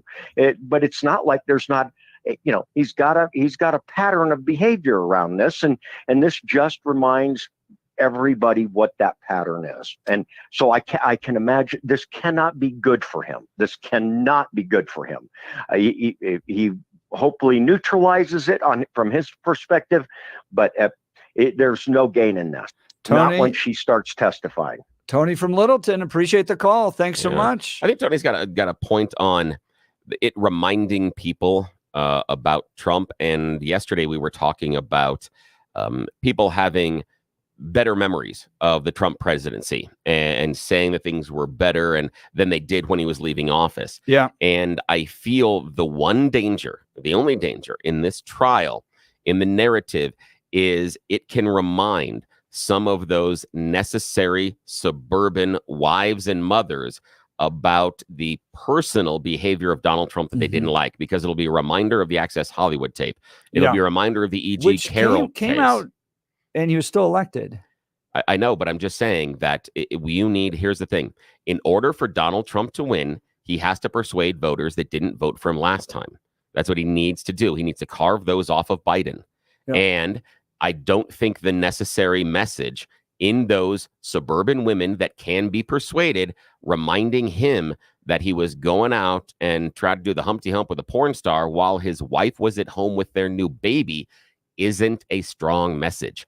That is going to hurt when wrapped into the E. Jean Carroll and when wrapped into the Access Hollywood tape. That's where I think the danger is. The women that don't like Biden, that are struggling to put food on their table, that are mad about how much it costs to go to the grocery store and pay to put gas in the car. But is that the guy that I want in charge? That's the danger I feel. And again, I think it's a very small portion of the electorate. But if there's a danger for him, that's the danger. It's an interesting reminder, going back to Bill Clinton, too. If you remember, the whole organization MoveOn.org was founded to move on from the impeachment trials over Monica Lewinsky. Oh, yeah. So, yeah. And isn't this weird that we were worried about the behavior and the morals of a president decades ago, and now give it a pass? That's really, really interesting. I don't know if we're giving it a pass. Oh, but, yeah, we are. Yeah, we are. Jeff Hunt here for my friends at Dan Caplis Law. Dan suggests you should choose a lawyer who shares your values, because who you choose to represent you in an injury case says a lot about you to everyone involved in the case. Dan Caplis is the son of a police officer. Dan is also a former seminarian. Dan has dedicated the last 40 years of his life to helping people who are hurt in serious motor vehicle crashes. Dan is believed to be the only lawyer in Colorado history to win 5 straight multi-million-dollar verdicts in Colorado crash cases. Dan is also believed to have won the largest truck crash verdict in Colorado history. Dan Caplis Law is the official law firm partner of the Denver Nuggets and the Colorado Avalanche. Dan Caplis Law is a serious firm for serious cases. Dan accepts righteous injury cases on a percentage fee basis so that he can represent good people from all walks of life without regard to ability to pay. If you need Dan's help, give him a call, 303-770-5551. That's 303-770-5551, or hit dancaplisLaw.com. That's Dan, C-A-P-L-I-S law.com. All right, lots of text messages here. Everyone knows his character since they've been reminded of it for the last 8 years. He's still very popular. Interesting. Suburban moms and wives are mad about the school's lack of character. Okay. I want to get back into this. I want to go to Joan from Lakewood on this too about the this new high density law. People have no idea what's coming if this high density law is passed. This is not just light rail. You're looking at all the Front Range mountain towns too. Think of what this is going to do on Morrison. Are there exceptions for Vail and Aspen too? So it has to be connected to a high density corridor. What we're talking about is a bill that passed out of the House on Sunday, House Bill 1313, which would require Front Range cities to hit density goals. What is a density goal? It is high density multifamily. It's essentially apartments near certain transit corridors. So think I-25 and I-70 in exchange for grant money. If the cities and counties refuse, they will lose tax dollars and eventually be required to adopt the density requirements anyways. And as I said at the top of the hour, there's some complaints that Colorado's becoming more like California that I kind of go, This one I go, yes, this is really going to make us look like California. And if you've lived in Los Angeles or San Francisco or any of those areas, and the sprawl, the development, the amount of people living in those areas, Colorado's never going to be the same after this. And in many ways, we've already kicked this in. And this is where sometimes I disagree with our friends that are county commissioners. How did Douglas County do a 20-point shift in 10 years? 20 points for Mitt Romney. Heidi Ganahl wins by less than 1 percentage point. How does that happen? A lot of new people moving in, and a lot of those people living in high-density multifamily. Those people have different politics than the folks that live out in rural Kiowa, Colorado do. And as a result, the counties changed. And so the cities, counties, Denver, the entire Front Range area will dramatically change and continue to change and become far more progressive and liberal if the Democrats down at the state capitol get this way. Give me a call. Tell me what you think about this. 303-696-1971. 303-696-1971. Melissa, we'll get to you in just a second. You're listening to The Jeff and Bill Show. News Talk 710, KNUS. At this hour in Berlin, I'm Trent Murray, and here are the top stories we're following. The US Supreme Court has ruled that a law in Idaho banning gender-affirming treatment for transgender minors can take effect. The decision overturns a lower court ruling that had blocked the ban on constitutional grounds. Ira Spitzer reports. Idaho's law, called the Vulnerable Child Protection Act, makes it a felony for doctors to provide transgender medical care for minors, including hormone treatment. At least 5 of the 6 conservative-leaning Supreme Court justices, who hold a 6-3 majority currently, voted in favor of a request by Idaho's Attorney General to enforce the ban for almost everyone until the appeals process has ended. Demonstrators protesting against the war in Gaza have brought parts of the US to a standstill, shutting down roads and disrupting air travel. Police in San Francisco said more than 20 people were arrested after crowds shut down the city's Golden Gate Bridge for more than 5 hours. In Chicago, 40 arrests were made at O'Hare International after protesters disrupted traffic to terminal buildings. The groups carried signs saying "Stop sending bombs." The action, the latest in a string of protests against the US's policy of providing weapons to the IDF. And that's what you need to know at this hour. I'm Trent Murray in Berlin on Salem News Channel.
This was a really fun song to play on the drums.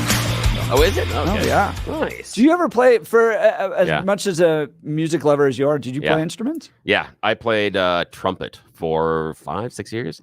I was in the Denver All-City Jazz Band for 2 years. Very cool. Yeah, so a bunch of inner city kids that we'd go out and we'd march in parades and stuff like that.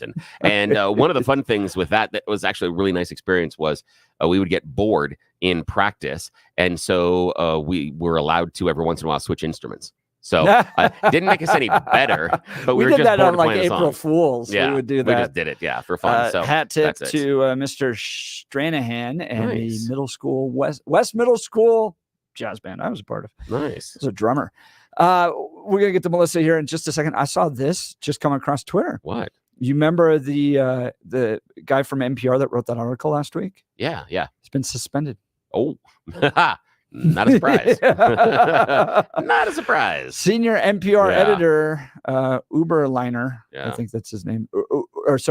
That's his Twitter handle. Yeah. Yuri Berliner. Yeah, Yuri Berliner. Yep. Has been suspended from the public radio network he served at for 25 years after sharing concerns about bias. Yeah. Sometimes your employer that doesn't want you to go out there and show the warts. Surprise. That's weird. Yeah. Interesting. So in this hour, Lynn Seek, am I allowed to say her? Can I say her last name? Yeah, okay. Lynn. I'm learning all these new radio rules still. Yeah, we can do it. Lynn won. Lynn won the $10 gift certificate. $50. Sorry, $50. Don't short her. Caller 10. Yeah. Caller 10. $50 gift certificate. Think about that. To the Black Eyed Peas. You show up with us Friday at Black Eyed Peas, breakfast is on us. That's exactly right. Yeah, or if you're afraid to be seen with us in public, you can go at a different time. Just saying. My parents love the Black Eyed Peas. Oh, it's wonderful. They are big fans of it. Yeah, and I'm really glad. I'm looking forward to that the breakfast. local Colorado owners have it back because it changed once they sold it, and it wasn't nearly as good. And now it's back to what it was, which is really, really good. That's awesome. Yeah, man, really cool. that home cooked meal. It does. It's a lot like it. It does feel like home cooking.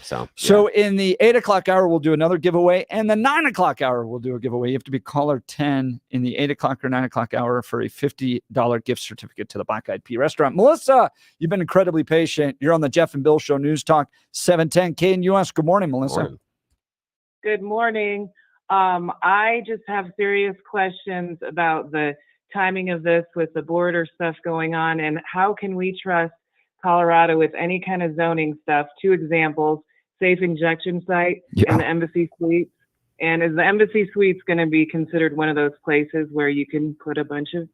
There's no more occupancy limits. So what Melissa's talking about is just yesterday, the governor signed a bill eliminating most occupancy limits in housing. And over the weekend, the state house passed 2 other bills. One that's going to require Front Range cities to hit density goals, which is essentially you have to build high density multifamily apartments. And if you refuse, if the city refuses or the county refuses, they will lose tax dollars and then eventually be required to adopt the density requirements anyways. And then another measure that allows you to essentially build mother-in-law units and that type of stuff. So, I mean, look, Melissa, you're exactly right to bring this up, right? Of what they're turning the city into, right? By housing the homeless, you have the squatting issues, you have the drug injection sites. They've taken away the lanes down off of Broadway. They're fundamentally transforming the city into something different than what it used to be. Now, you can ask them what that is. And many of them will say, well, we want this to look more like European cities. Like all of a sudden, Denver is going to become Amsterdam or something like that. And you can be able to ride your bike, and there's canals, and there's a red light district. Who knows what they want to turn it into? But safe to say for sure that the Denver we all knew is no longer going to be the Denver we grew up with at all. It's going to look different. And then I think what frustrates me is for many of us that wanted to get out of metro areas, like I used to live in the LA area, that type of thing. And you want space, and you want a quiet neighborhood, and you want that for your families. The fact they're forcing cities and counties all along the I-25 and I-70 corridor to now have to build big apartment complexes and force people into light rail, you just that's frustrating, I think. Well, What do and you are, think? are they going to be able to, monitor who is buying up these places? Because we saw so many, companies taking advantage and then buying That's a something good and throwing point. it up. Yeah. Is the government going to be allowed to buy some of these buildings, or does it have to be, who's going to monitor? And then drive up the prices? Is that what you're Bill? Is Yeah, that- and there's so many language barriers too, because I have a friend who has an appliance repair business, and he's constantly finding himself in situations where he gets to the apartment and nobody there speaks English. And anyway, it's going to be I wonder, like, I was watching the documentary on the 91 riots, the LA 91 riots that were really, yes, they had to do with Rodney King and police brutality and that type of stuff. But you also had Korean versus Black versus Hispanic communities. And as a result, you end up with, like, in these really big urban communities, you end up with essentially communities that live together. So the Korean community lives together, and then the Hispanic community lives together, and it just becomes a very different city, which is than the one we've grown up with. I think we lost Melissa. So, Okay. you feel good about that? I mean, do we want Denver to look more like San Francisco, Los Angeles, Seattle, New York City? Well, here's the thing. Light rail, high density, that type of Let experience. me go grab the phone here in a second. We have to decide if we want to see the city grow at all, because one of the things that we charge our mayor and governor to do is to bring businesses here to the state. Right. Businesses are people. If we don't want the extra people, stop trying to attract business. Also, stop doing convention visits. Stop bringing people here to say you should settle here and look at how wonderful the city is. We also should probably look at maybe restricting time in the mountains as well, because that attracts people here. So, I mean, if we're going to invest in bringing people here, we shouldn't be surprised if they want to stay. And so we just kind of figure that out. What do we want? But does a county have the right to be able to go, no, we're going to, for instance, my wife was a planning commissioner in a county, big one, and they had acreage minimums. Yeah. So the way they designed it was if you're going to be right downtown near a major city, yes, you can build apartment complexes and that type of thing. But as you go out, we're going to implement acreage minimums so that we maintain the rural feel of our county. And those were elected by county commissioners are elected by people. Does the county have the right to say, we're gonna maintain our rural roots? Yeah. And can the state of Colorado go, no, we're not going to get grant money if you do that? I do think that, well, here's the thing is, I do think that the county has the right to say, we're going to stay to our rural roots. Yeah. But I also think the state has the right to go, okay, then we're not giving you this money. Because again, you're allowing the county to make the choice. And I still think the state should be allowed to make the choice. And so the idea being, if the county says, and this is in a larger, I'm not necessarily certain that I would say pulling some grant money from the state is not how I would go about it, but I would look at it and say, okay, you understand that you are in some ways going to lessen your tax base. Don't come to us and ask us for extra money when you can't pay your bills. Make sure you can pay your bills. Don't then cry if you don't have the growth. If everybody else is seeing growth in housing and growth in business, and your businesses aren't seeing the same increase in traffic, your businesses aren't seeing the same increase in customers, don't complain about it then. So that would be the consequence. Yeah, and that's the trade. Those of us that live out in Elbert County, for instance, our roads aren't plowed. Yeah. Absolutely. But my property taxes aren't nearly as much. Yeah, exactly. So if that is the trade-off you want to make, I think you should be able to do that. But then again, when you have a big giant snowstorm and it takes 3 weeks to plow the roads and some people can't get out of their houses, okay. But don't, in my opinion, don't go cry to the state and say we need extra plows at that point to a certain extent. So, do you have a high school student considering their college plans? Are they ready to discover more about their gifts and talents? Do you hope to see them become part of the next generation of Christian leaders? Your student is invited to Colorado Christian University's Discovery Preview. This week-long event is completely free. Discovery Preview is designed for students who desire to seek God's purpose and calling in their lives. Students are immersed in the community, culture, and mission of CCU. Workshops are focused on calling, career, and Christ-centered leadership to help them explore their unique strengths and potential career options. CCU's Christ-centered community takes students on a Colorado adventure, to experience the beauty of the Rocky Mountains. Eligible students can also qualify for a $1,250 annual scholarship just for attending. Don't miss Discovery Preview this summer, June 17th through the 21st.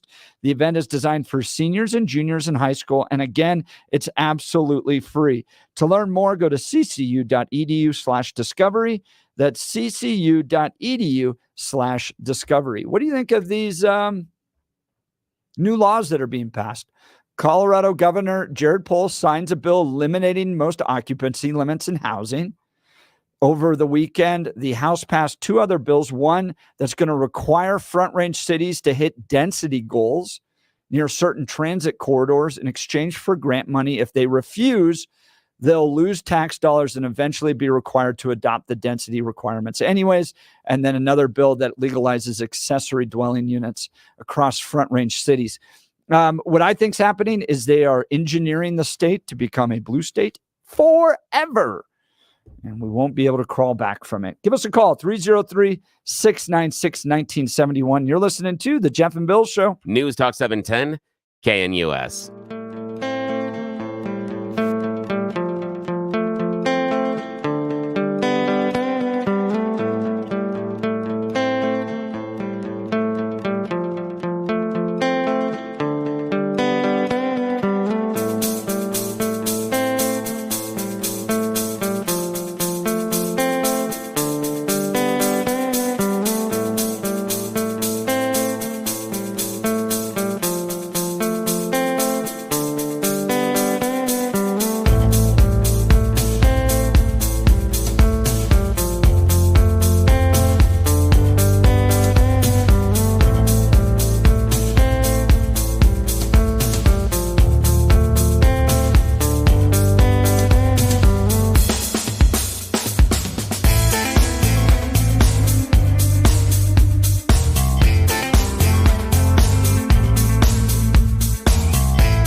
getting a lot of text message about density.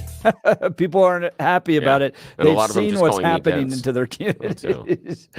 Let's go to Jay in Denver.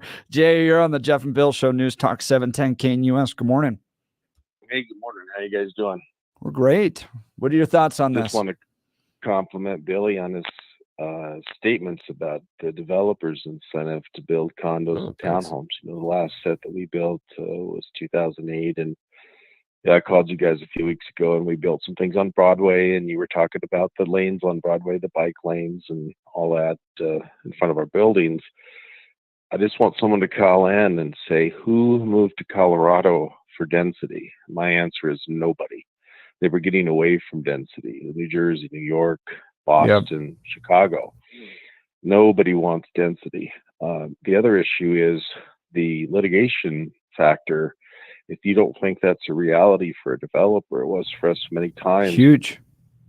Built nice properties. I'll give you an example. Quebec and 470 Palomino Parks, 1,850 units, 264 acres. Beautiful property. The clubhouse and the open park is 11 acres on its own. So it is just a really great property. We're real proud of it. However, there are certain people,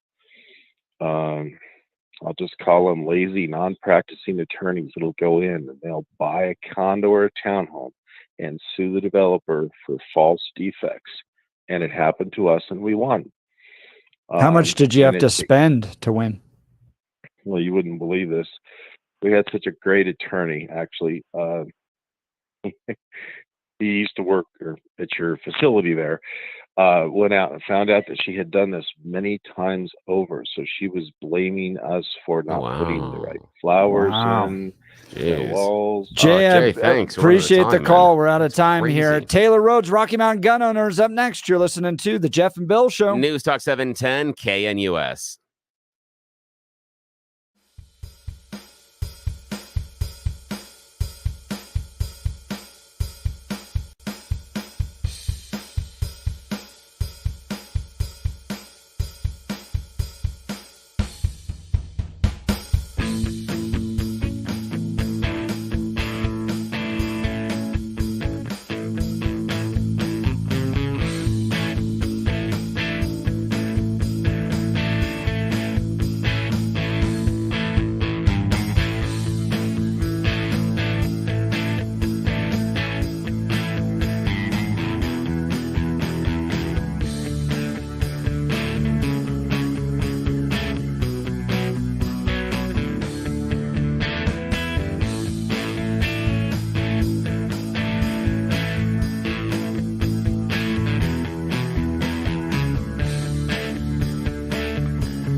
Good morning, Denver. You've tuned in to the Jeff and Bill Show on 710 KNUS. It's 8 a.m. in the Mile High City, and I'm your co-host, Jeff Hunt, along with Bill Thorpe, bringing you the freshest insights and hottest takes from the right, left, center, and crazy.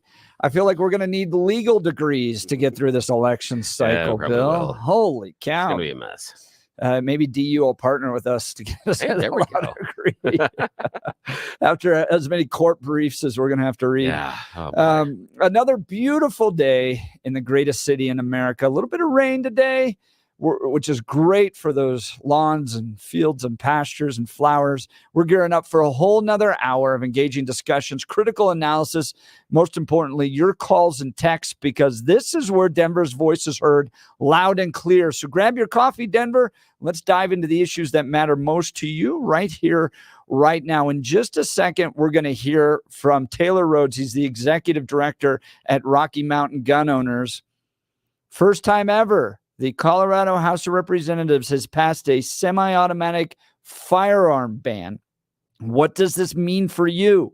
Is it likely to pass the Senate? Is the governor going to sign this? If it gets through all that, does it go to court? Is this a violation of our Second Amendment? Taylor Rhodes is going to weigh in on all of that. You're not going to want to miss this. This is an important, absolutely critical conversation coming up in just a second. Blake Olson on the news. Good morning, Blake. Morning, Jeff and Billy. 48 and cloudy in Denver after some rain this morning, expecting highs in the upper 60s today. The 7-10 5-day forecast is coming up. Our top story. There is no case, and they've said it. People that don't necessarily follow or like Donald Trump said this is an outrage. At least 50 prospective jurors were dismissed Monday, and today is the second day of jury selection in the former President Trump's political distraction trial in Manhattan. They'll continue the charade this morning in New York. All these stern and serious faces of TV reporters on the scene discussing nothing right now. I should be right now in Pennsylvania, in Florida, in many other states, North Carolina, Georgia, campaigning. Blake, yes. A lot of people ribbed him for falling asleep yesterday. In all this, I would do that every single day. I'd go, no doubt. I was the former president of the United States. I'm running for president. I've got problems to face.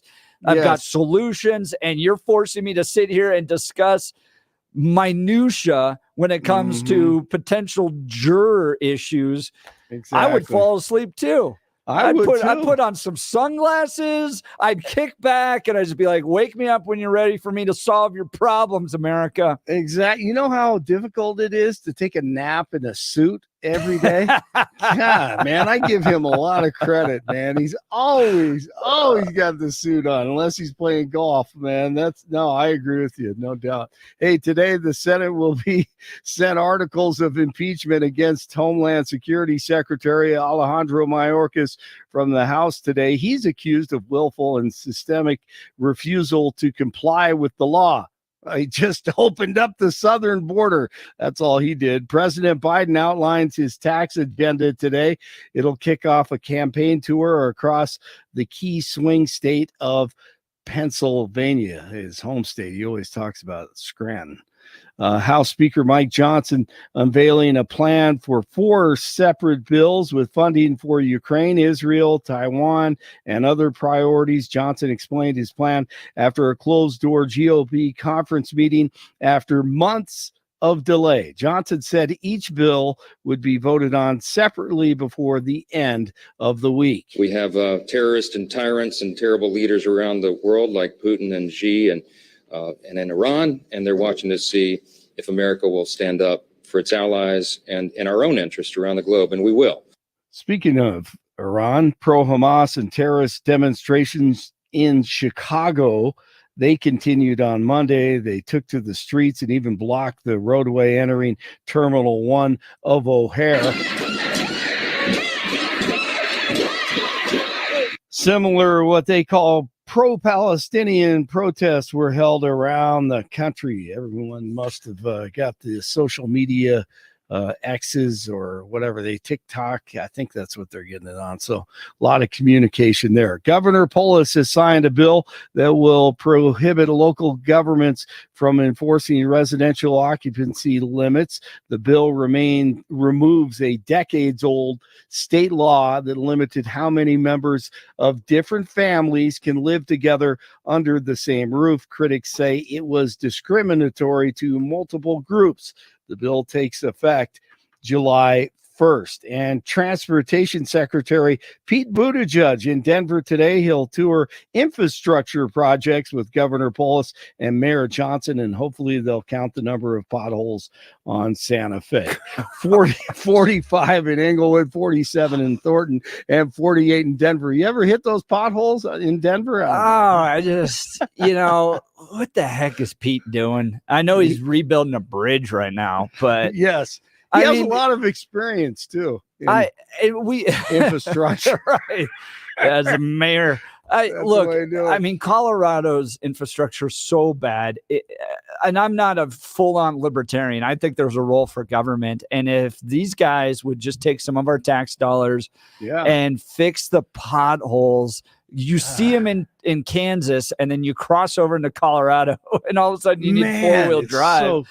So true. I think you would eliminate a lot of the frustration people have about the direction of our state if the roads were just a little better. That's right. Take care of the sidewalks, roads, streets, and hey, we're all happy then. Anything can happen after you take care of the potholes. Goodness. All right, it's Tuesday.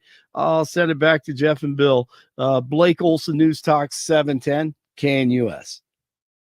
The 710 5-day forecast calls for a few scattered showers possible early. Windy, cooler 50s and low 60s today. Gusty northwest winds, clearing skies by afternoon. Fair cool tonight, lows upper 30s to near 40 degrees.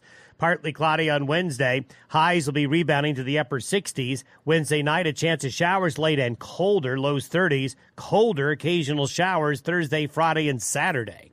Meteorologist Don Day on 710 KNUS.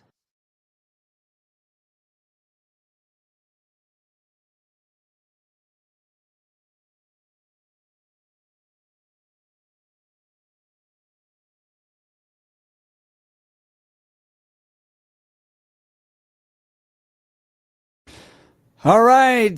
Colorado's Democrat-controlled House on Sunday passed a bill that would ban the sale and transfer of semi-automatic firearms, a major step in the legislation after roughly the same bill was swiftly killed by Democrats last year. This is from the Associated Press. The bill, which passed on a 35-27 vote, is now on its way to the Democrat-led state Senate. If it passes there, it could bring Colorado in line with 10 other states, including California, New York, and Illinois. Yay! Congratulations. Those are states we want to be like, that have prohibitions on semi-automatic guns. But even in a state plagued by some of the nation's worst mass shootings, such legislation faces headwinds. One of those is Taylor Rhodes, executive director of Rocky Mountain Gun Owners, proudly fighting unapologetically for your Second Amendment rights. Taylor, thanks so much for being on the Jeff and Bill Show. Thanks for having me. All right. So what does this bill do? Let's start with that. Well, this is not your grandfather's assault weapons ban, banning just AR-15s and AK-47s. It goes much, much, much further than that. We believe that this bill would ban roughly 70 to 80% of firearms on the common market. Think about it this way. It is basically any semi-automatic magazine-fed weapon in circulation. They're putting in arbitrary features that make things an assault weapon, such as a pistol grip or a threaded barrel or a retractable stock. So, for example, the turkey hunting shotgun that I use every fall would be banned under this bill because it's semi-automatic, it does have a pistol grip, and it has a retractable stock. So that turkey hunting shotgun would be banned. We were down there watching some of the discussion Friday at the State House as they were debating this, and it's being led by Tim Hernandez, Elizabeth Epps, and some other far left socialists at the state capitol. And in fact, when it got passed, they stood there with their fists in solidarity, like it was the communist fist in solidarity. I mean, this is the first time anything like this has ever passed the House. It was introduced and never got out of committee. This time it passed the House. What do you think was different? Well, obviously they paved the way for this to happen, and this decision, it seems like it was made far before just Friday. I mean, they paved the way in committee. They completely altered the committee that it went to, where last year it had a handful of voices of reason on that committee. That was not the case. They changed that committee with far left progressives. Once we saw that, the writing was on the wall. But there is still hope. We do have hope in the Senate, and it does depend on what committee it goes to there. Weirdly enough, the fate of this bill is really sitting on Stephen Finberg's hands right now, because it's really going to depend on where it goes. If it goes to Senate Judiciary, which is where we hope it does go, there is a very good chance that we are able to kill it there, because Dylan Roberts has told us that he is on the fence. And normally, when politicians tell you you're on the fence, remember, politics inertia is the biggest power in politics. You have to actually move them. So if we can just keep them on the fence and maybe even pull them our way, that's a win for us. Yeah. I want to talk about that. So not all Democrats are in agreement with this bill. Were there any Democrats in the House that voted against it? Right. So there were 9 Democrats in the House that did vote against it. And so as it goes to the Senate, and we see this at the national level too, sometimes things get ginned up in the House, and then the Senate kind of cools them down and comes at it in a more reasonable kind of perspective. Is that the hope in the Colorado Senate, that, yeah, you may have some radical leftists that want to attack the Second Amendment in the House, but we're more reasoned lawmakers and legislators in the Senate. We're going to take a good look at this as it pertains to constitutional rights, those types of things, and perhaps either amend it or finish or vote no against it. Right. So the sentiment in the Senate right now seems to be that they don't want to touch this. It's an election year. They know that they've got members on the line. The House has already stuck their neck out and are forcing the hand, but it is an election year. And you are right. Normally, the Senate is normally the voice of reason. We think if it does get to the Senate floor, we might be in trouble. We're only a slim majority ahead of them, and we actually had our vote count in the House. Initially, we still were losing, but we had lost by a slimmer majority than we did before. So if one or two of those votes flip, it could be a completely different story on the Senate floor. So really, our place to kill this is in committee. We have to kill it in committee, or it's going to have to be killed with a lawsuit. Now, you all have organized a lot of petitions down at the state capitol. And in fact, you had one lawmaker where you delivered petitions to him and he didn't seem to care that much. Can you explain what happened there? Right. So one of the things that we're really proud of is we don't just collect petitions to get emails and phone numbers. There's a lot of civil rights organizations that do that. They say sign this petition, and then you never see that petition actually delivered. We're a little bit different. We actually deliver our petitions at our expense on behalf of our members. And when we did this just a couple of weeks ago in the House, Representative Chad Clifford from Arapahoe County literally his aide literally ripped them up and was throwing them in the trash, literally spitting in the face of gun owners, saying, we went back to confront. We had a junior staffer that saw this and didn't want to be confrontational with staff. Well, I was like, well, yeah, go back and ask them what the heck is going on.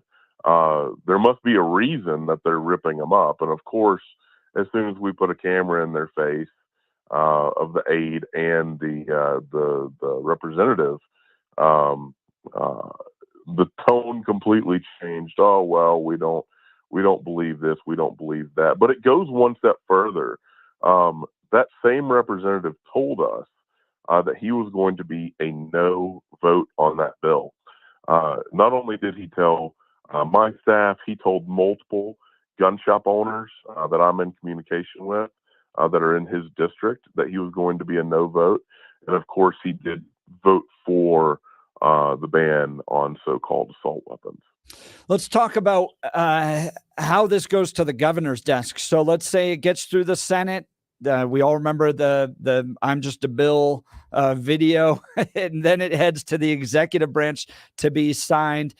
What has Jared Polis said about these types of bills in the past? Well, in the past, he has said very little, but he has tended to not support these types of bills.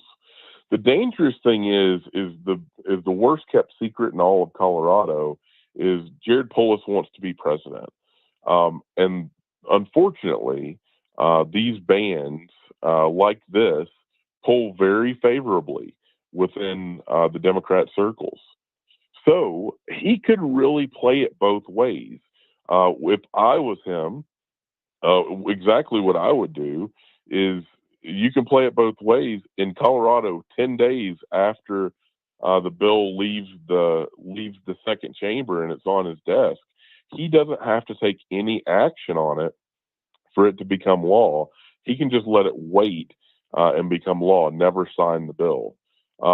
My guess is if it does become law, he won't sign it. He will just allow it to become law. So when he does inevitably run for president, he can say, well, I allowed an assault weapons ban to pass. And when he wants to play the other side, well, I never signed that bill. Right. It's like Barack Obama voting present the entire time he was in the U.S. Senate. I don't really have a record. What's shocking to me is that he loves to claim the mantle of being the most libertarian governor in America. You would think that a libertarian governor would not be embracing these draconian restrictions on the Second Amendment. Totally. It's the biggest lie. It's, again, one of the biggest lies in Colorado. He is, I don't know. I know a lot of libertarians. I don't know any of who are as happy to sign gun control as Governor Polis. Governor Polis at this point has had 18 anti-gun bills sent to his desk. There was a new one sent just last week. We expect him to sign that one. Before, obviously, last week, there were 17. He had signed all 17 anti-gun bills that has hit his desk. There's no argument that he's a libertarian. That's the biggest slap in the face to libertarians there is. Talking to Taylor Rhodes, executive director at Rocky Mountain Gun Owners, they're fighting this bill that was just passed down at the state capitol out of the House, a semi-automatic firearm ban. So what does this bill do as a consequence? Are there going to be gun roundups? Are you not going to be allowed to purchase a semi-automatic firearm in Colorado anymore? What's the teeth in this bill? Right. So the teeth are, they've initially, they started out with these absorbent fines that would basically put any individual bankrupt if they actually were caught selling a semi-automatic firearm. Now they've changed it a little bit. They've changed it for the individual. Now it's a petty offense of $750 for selling a so-called assault weapon, and then for a dealer, the offense they will report you to the ATF, which basically means they violated state law. When you violate state law to the ATF, they have the ability to remove your license, which they would happily do if you were violating state law. So it's essentially a kiss of death for the gun shop and a pretty significant fine for the individual. However, this does not ban possession of so-called assault weapons. You would still be able to maintain that. But here's the kicker. And one of the things that irritates me the most is I've become a gun collector over the last 5 or so years. You're not able to sell that weapon, period. If you've, like myself, if you've invested in firearms, there could be a $15,000, $20,000, $30,000 gun. I don't have any like that in my collection. I need to get that. But you could have a $15,000, $20,000, $30,000 firearm in your collection that is now considered an assault weapon that you've now lost your entire investment on. That now you can't sell it. Even go lower than that.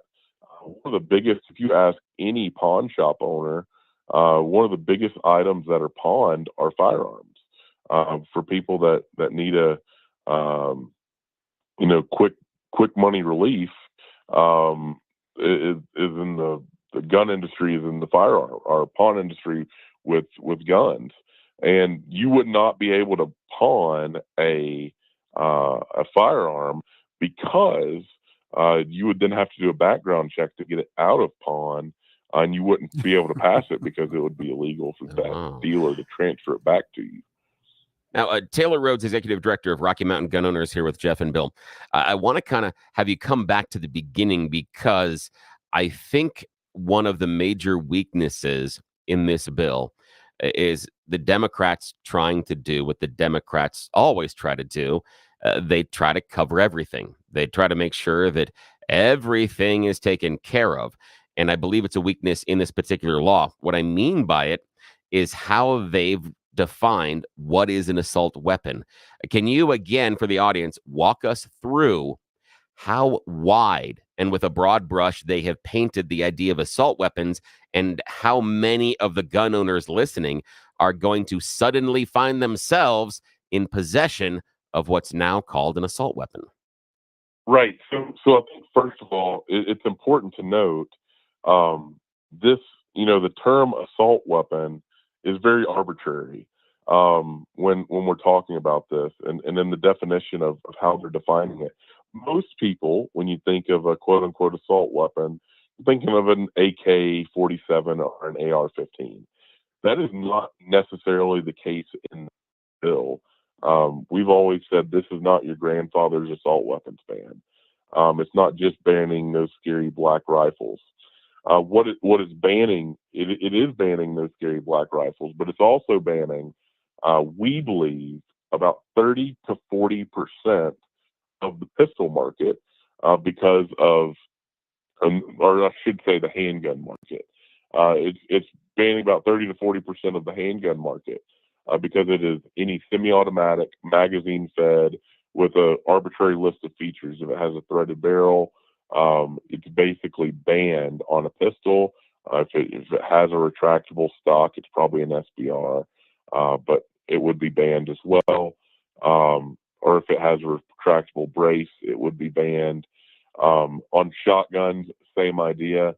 If it has retractable stock, threaded barrel, pistol grip, we think it's a little bit lower, about 25 to 35% of that market would be banned. And then basically every single long gun and rifle would be banned. We think that's going to consist of about 70 to 80% of the common market right now would be banned underneath this bill. Oh, and I appreciate you walking everybody through that because I think it's incredibly important to point out the duplicity of the Democrats in Colorado when they talk about the guns that are impacting your lives, especially when they talk about school shootings. there is, as Taylor Rhodes accurately outlined, that scary black rifle that we talk about. But when given the opportunity, the Democrats did not go after that scary black rifle. They specifically wrote the law to cover a whole bunch of other stuff. And I feel we need to keep this in mind, that as nice as the Democrats appear to be when they talk about their concern over our children, our family members, and mass shootings, when they come to the table, they don't go after the scary thing they're always reminding us about. They're going after all of the guns.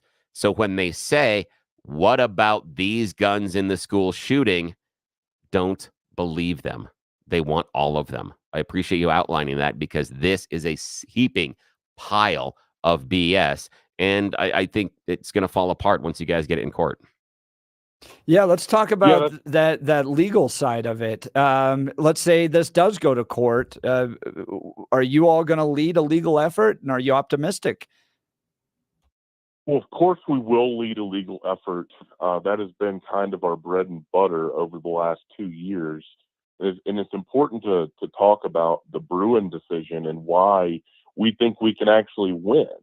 The Bruen decision happened about 2 years ago, and not to bore everyone listening to this with legal mumbo jumbo, but basically what it did is it did a lot of things. But the thing that we care about right now is it changed the test for firearm law, gun law in America. So before they had this, what's called intermediate scrutiny, essentially the cost benefit analysis of a law. So they could say, we add some benefit to society to ban ARs.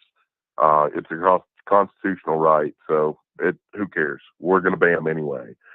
That's no longer the case. It did away with that intermediate scrutiny. Now it just goes off of the text, history, and tradition of the Second Amendment. On top of, it takes the test from Heller to see if something is in common use. And if all those tests are good, it can't be banned.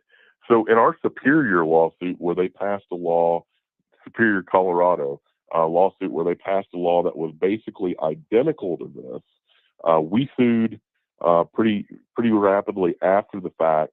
We had the first post-Bruen ruling in America, and the Obama-appointed judge ruled in our favor. And the quote that she used was so great. She pointed on all of the other tests that Bruen dialed out, and then she went to the common use test in Heller, and she says that there are 3 times the amount of AR-15 and AK-47 style weapons than the most popular vehicle on the road today, a Ford F-150. So basically saying every time you pass a Ford F-150, you can say, well, there goes 3 AR-15s. Wow. This was important because we now have a positive ruling on weapons bans in the state of Colorado. So we will lead the fight in the courts if this does get signed by the governor. We will see it in court. We actually are awaiting another court ruling for our 3-day waiting period lawsuit in the preliminary injunction phase. We could hear about that as early as maybe even today. We were told we were going to hear about it this week. Talking to Taylor Rhodes, Executive Director at Rocky Mountain Gun Owners. You can go to rmgo.org and actually donate to their legal fund right there. It's right at the top, and support their fight for Second Amendment rights. I got a text message here. Which Senate seats do we need to pressure? So right now, we believe that Dylan Roberts is the main target in the Senate. We do think it is going to go to judiciary. So Dylan Roberts is our top priority as of right now. And if you, for instance, don't live in his district, you can still sign up and get involved and send a message to your state senator via their website. Is that correct? That's correct. Yeah, so you can go if you want to get in the fight. I would encourage you to go to armgo.org/AWB. That's Alpha Whiskey Bravo. To get in the fight with us. That's going to take you to a petition page where you can sign that petition, donate to the legal fund, and then contact your representative. Rocky Mountain gun owners joined us on the stage of the Western Conservative Summit last year. They really are, and believe me, I know all of the different gun groups that are out there. These guys are the tip of the spear in fighting in the state of Colorado for your Second Amendment rights. Go to rmgo.org, support the work that they're doing there. And look, Taylor, I'm glad you guys are out there. This is critical to not only the future of Colorado, but the history of what Colorado is. I've often said this was the deal with the devil that was made to put Democrats into office around issues like pot and other things. They were going to come for this eventually. They claim to be libertarians. You saw it with Jared Polis. They claim to be libertarians. We're going to let you do and live the life you want to live with a few exceptions here where you're going to have to give up your guns, and we may even go after school choice and those types of things. You got to hold these Democrats accountable. Colorado was a free state, was a Western state. And the fact that we are even entertaining this shows that the radical leftists have taken control, and you've got to fight back lawfully. You've got to support groups like Rocky Mountain gun owners that are sending in the petitions, that are doing the legal work to defend your Second Amendment rights and keep Colorado the great state that it once was. Taylor, thanks so much for doing the work, and thanks to everyone at Rocky Mountain gun owners for fighting for our Second Amendment rights. Yeah, as always, we appreciate you being in our foxhole. Hey, that means a lot to me, Taylor. Thanks so much, guys. Go to rmgo.org to be a part of the work that they're doing there, rmgo.org. What do you think of this? Look, I was a high school student. I was a junior in high school when Columbine happened. And I remember Cherry Creek High School locking down. And I remember that night listening to radio as they recounted the sheer number of victims from Columbine. That is something I lived through. Those were kids my age. Patrick Neville lived through that at Columbine. This is real to us. We're not dismissing that. But Bill, to your point, this thing goes so much further to restrict Second Amendment rights that this is just another example of how much Colorado has changed. Yeah, you're talking about Columbine. It was on that day was just wrapping up Colorado Morning News over at one of our competitors. When that started? Yep. And they said, hey, you may want to stick around a little bit. I did. Left for a bit, came back, and that was a very long day. That was a very long, very, that was very one of the worst days day in Colorado history, Yeah. if not the worst day in Colorado Yeah, that was history. a really difficult The Aurora shooting, I remember working for the Romney campaign when that happened. Look, Colorado has problems with violence. I'm not discounting that, and I don't think the Democrats are totally disingenuous in wanting to address that. Yeah. I do think there's a side of them that wish they could live in a society that has no guns whatsoever. And I think that's the end goal that they're trying to get to. And that's where we have this disagreement. And for me, it's the idea that if, and I appreciate Taylor Rhodes pointing it out, if it is the scary black rifle, and that's the one that we're talking about, and personally, that's the model I have an issue with. If we are concerned about that model being used in so many mass shootings as it is, then we address that model. You don't go after shotguns. You don't go after rifles. You don't go after handguns. Pistols, right? Yeah. If it is that weapon, and again, that is the one that is used most often. Again, not in all of them, but most often. If that's the one we're worried about, then you address it. And this is where I have a real big issue with the Democrats, because they are trying to cast the net so wide. If you really believe that those scary black rifles are the issue, then address them. Stop trying to widen the playing field, because in my opinion, that shows us where your heart really is. Yep. It's not really about the scary black rifle. It has more to do with everything that has the bullets. That's what you want. Russ, we're going to get to you in just a second. Guys, generally we talk about medicine and effective treatments for erectile dysfunction and other men's sexual health issues. Today, I want to talk to you about love. The one you love is the light of your life. And if you're like most men, you want to do whatever you can to nurture your relationship. But if you're suffering with ED, you know the impacts the condition is likely having on you and on your partner. Rocky Mountain Men's Clinic has served the Front Range of Colorado for nearly a decade and has successfully treated tens of thousands of men. Schedule a consult with Rocky Mountain Men's Clinic today. Your initial visit is only $99 and includes a medical consult with a licensed medical provider, a T and PSA test, and if medically advised, a test dose. And if the test dose doesn't work in your office, or in the office, your visit is free. They have 5 locations in Colorado: Fort Collins, North Denver, Central Denver, Castle Rock, and Colorado Springs. Stop dealing with the lack of confidence that ED brings. Call them today at 720-440-7900. That's 720-440-7900, or visit RockyMountainMen'sClinic.com. That's RockyMountainMen'sClinic.com. All right. Right now, caller 10.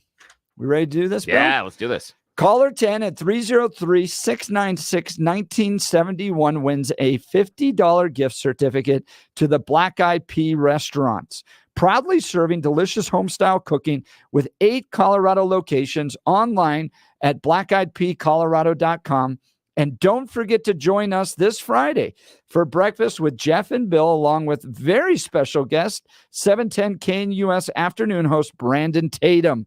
It's a live broadcast this Friday morning at the Black Eyed Pea location in Castle Rock. Get details at 710knus.com.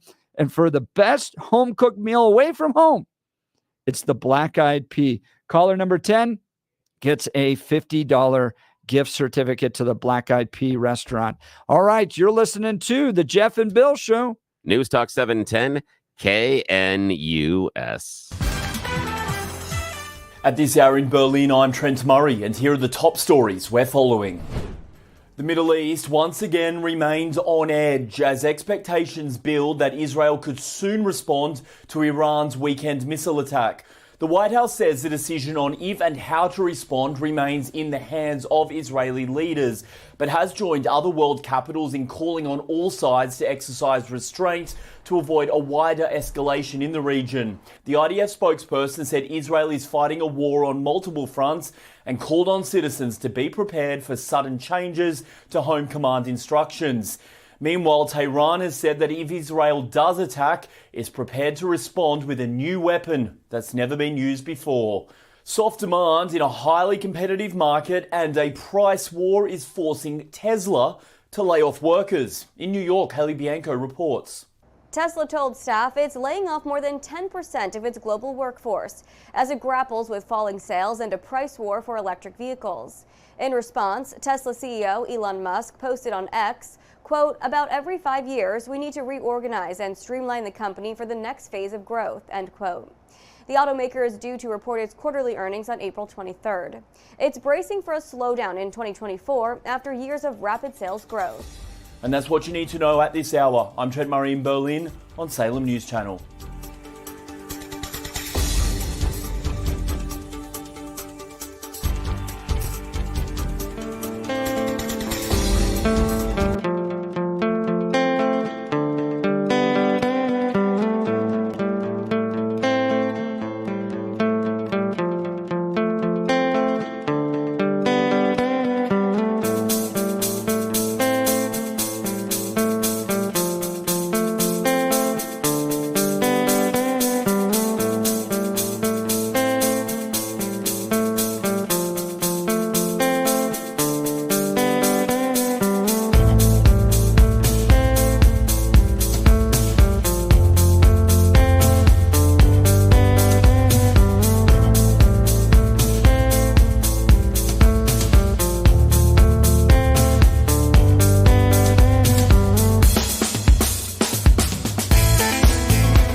Welcome back to the Jeff and Bill Show. Congratulations to Chuck, who won the $50 gift certificate to the Black Eyed Pea restaurants. And there's one caller out there that you were so close. They came in at like 1, 3, like 7, and 9. They were so close.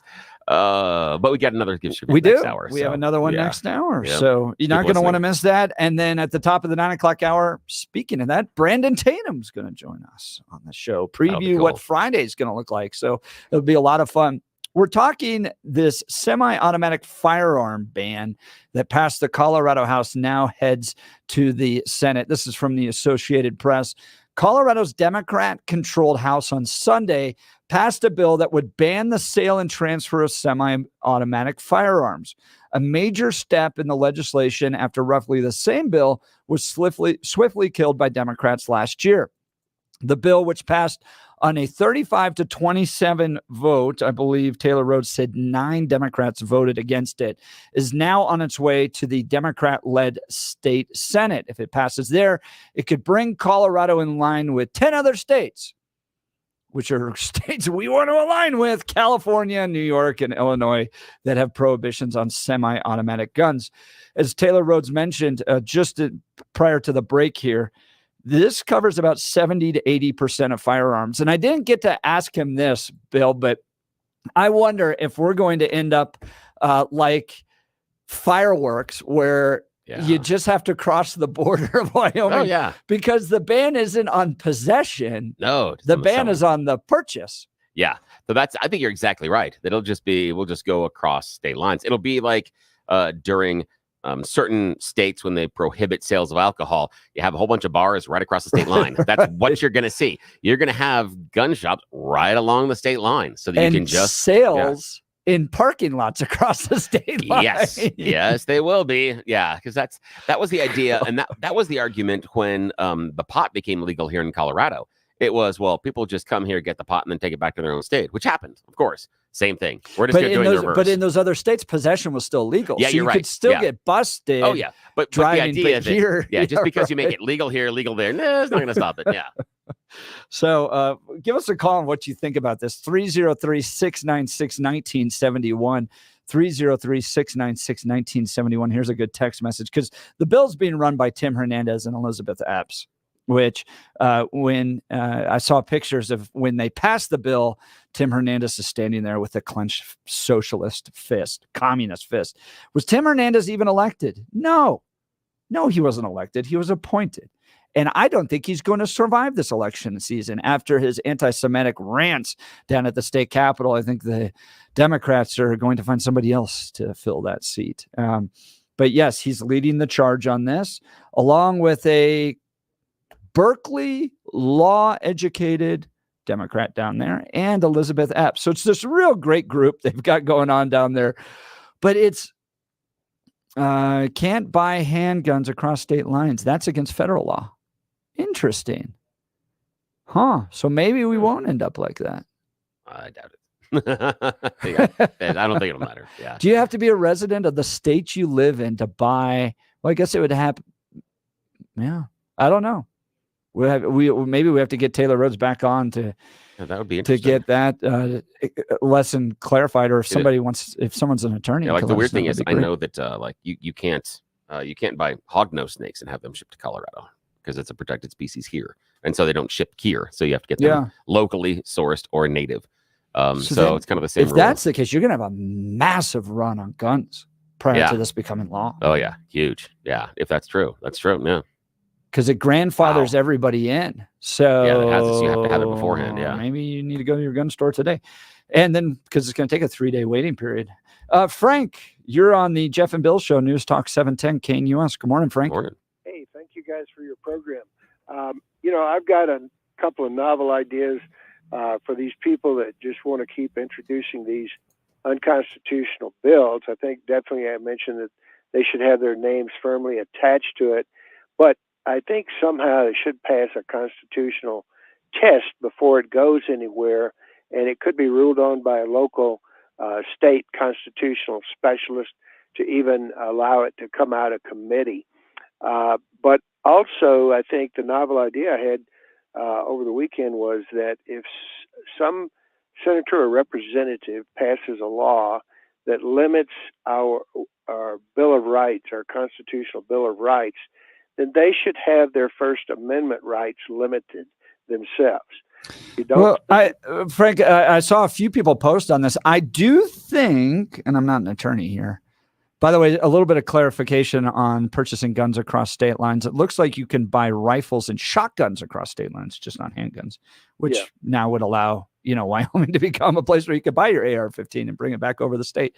But I saw some people post this, that they want to sue some of these lawmakers for violation of civil rights. I wonder, remember, we took away from police officers those types of protections, those qualified immunity protections from law enforcement, that if you violate someone's civil rights, you can be sued in your own personal capacity. I wonder if people will start suing these. I mean, Jack Phillips sued John Hickenlooper in his own personal capacity after the Civil Rights Commission continued to go after him. And that's finally what shut the Civil Rights Commission and John Hickenlooper up. Did it get anywhere? Well, they all withdrew their claims against I'm talking against about taking Jack. away this legislature's First Amendment rights, not sending them home, but having them sit there and being unable to speak, because that's what they just tried to do with your Second Amendment rights.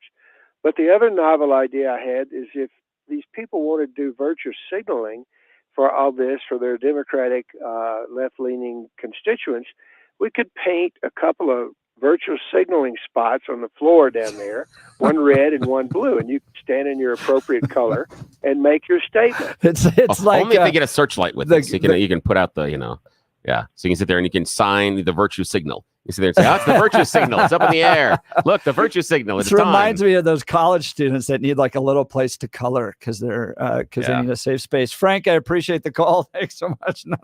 Not so bad ideas down there. Hey, imagine effortlessly gliding open your cabinets and drawers to reveal neatly arranged shelves that showcase your belongings. With roll-em-out shelves, you'll easily access your pots, pans, and other essentials, eliminating chaos and increasing speed and functionality in your home. Roll-em-out shelves understands that every home storage needs are unique. Whether you're dealing with tight corners or expansive cabinets, your shelves will be custom built to maximize every inch of available space. Joyce and Brent Tolliver, the mom and son dynamic duo, leave satisfied customers wherever they go. And they're all 5-star reviews confirm this. Here's what some overjoyed customers have been saying. I had put this off for so long thinking it was going to be so much more expensive. It wasn't. Life-changing. So much wasted space in our kitchen cabinets. My space has literally tripled, and I'm so happy.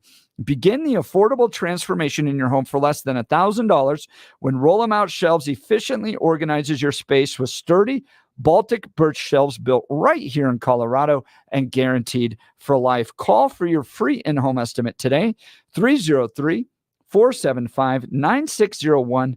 That's 303-475-9601 or rollemoutshelves.com. Be sure to tell them Jeff sent you.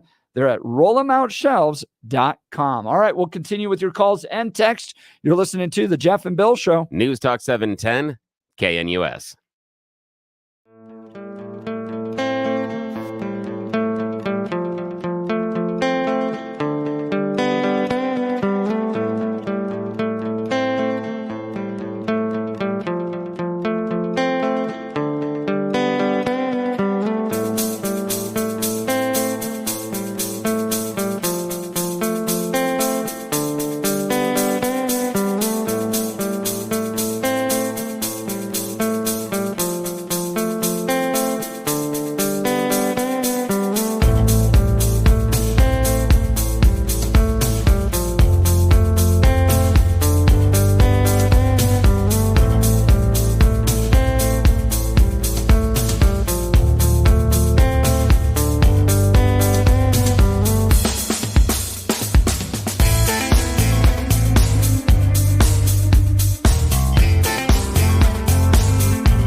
right, let's get to Russ. Russ, you're on the Jeff and Bill Show, News Talk 710 KNUS. Good morning, Russ.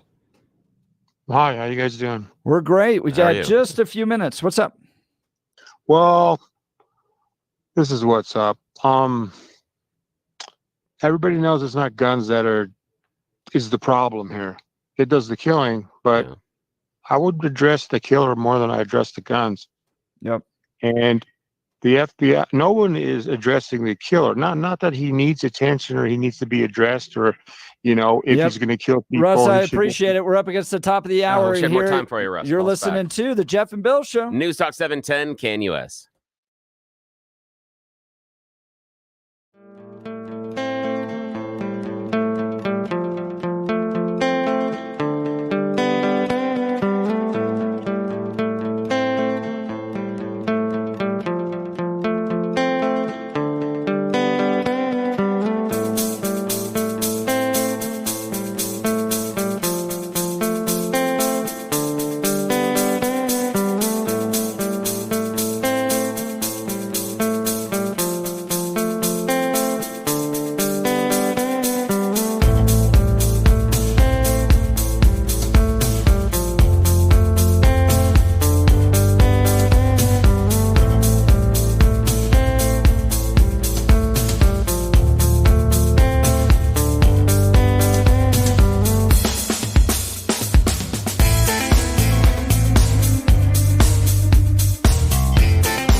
City. It's been a fantastic show. We're covering all the hottest topics. You're listening to the Jeff and Bill Show. My name's Jeff Hunt. I'm your co-host, along with Bill Thorpe, bringing you the freshest insights and hottest takes from the right, left, center, and crazy, of course. Oh, another day in Denver, and we're gearing up for a whole morning, another hour of engaging discussions and critical analysis, and most importantly, your calls and texts, because this is where Denver's voice is heard loud and clear. There's no other show like this where you get to call in and be a part of the conversation. So grab your coffee, Denver, and let's dive into the issues that matter most to you right here, right now. Coming up in just a second, 710 KNUS host Brandon Tatum's going to join us. We're going to be talking about this upcoming Friday, a live broadcast at the Black Eyed Pea in Castle Rock, 6 to 10 a.m. Come on down. hang out with us in person, be a part of the show, and most importantly, enjoy a delicious breakfast at the Black Eyed Pea, right? This is your home-cooked meal away from home. So have fun with us on Friday. It's going to be great. It's springtime in the Rockies. Let's go. All right, let's check in on the news with Blake Olson. Good morning, Blake. Morning, Jeff. Love it. 51 and mostly cloudy in Denver after some rain this morning. Expecting highs in the upper 60s today. The 7-10 5-day forecast is coming up. Our top story, Taylor Rhodes from Rocky Mountain gun owners fighting the latest attack on the Second Amendment in Colorado. The House passed a bill that would ban the sale and transfer of semi-automatic firearms and now heads to the Senate. Well, this is not your grandfather's assault weapons ban, banning just AR-15s and AK-47s. It goes much, much, much further than that. We believe that this bill would ban roughly 70 to 80% of firearms on the common market. Rhodes on with Jeff and Billy this morning. He says the term assault weapon is very arbitrary and says numerous guns would be banned. The fight continues. There is no case, and they've said it. People that don't necessarily follow or like Donald Trump said this is an outrage. Well, prosecutors in the former President Trump New York political distraction trial have filed a motion arguing he should be held in contempt. DA Alvin Bragg says Trump violated the gag order with recent social media posts. The judge will hold, like they didn't know he was going to do that. The judge will hold a hearing next week to consider the prosecutor's request. I should be right now in Pennsylvania, in Florida, in many other states, North Carolina, Georgia, campaigning. I agree. President Biden outlines his tax agenda today. He will kick off a campaign tour across the key swing state of Pennsylvania while former President Trump is dealing with this stuff in New York. House Speaker Mike Johnson unveiling a plan for 4 separate bills with funding for Ukraine, Israel, Taiwan, and other priorities. A lot of those things need to be explained. They need to be analyzed independently. And I think that we will probably do that here in this legislation and make it clear to people that what exactly they're voting for and why. Seriously. Why do we spend so much money in other places in the world? Stop. Just stop. The Ukraine, if I see another Ukrainian flag, I've seen like 3 of them this week. I mean, come on. It's just the totality of it, man. It's the totality of it where you're like, if we spending our money. Right.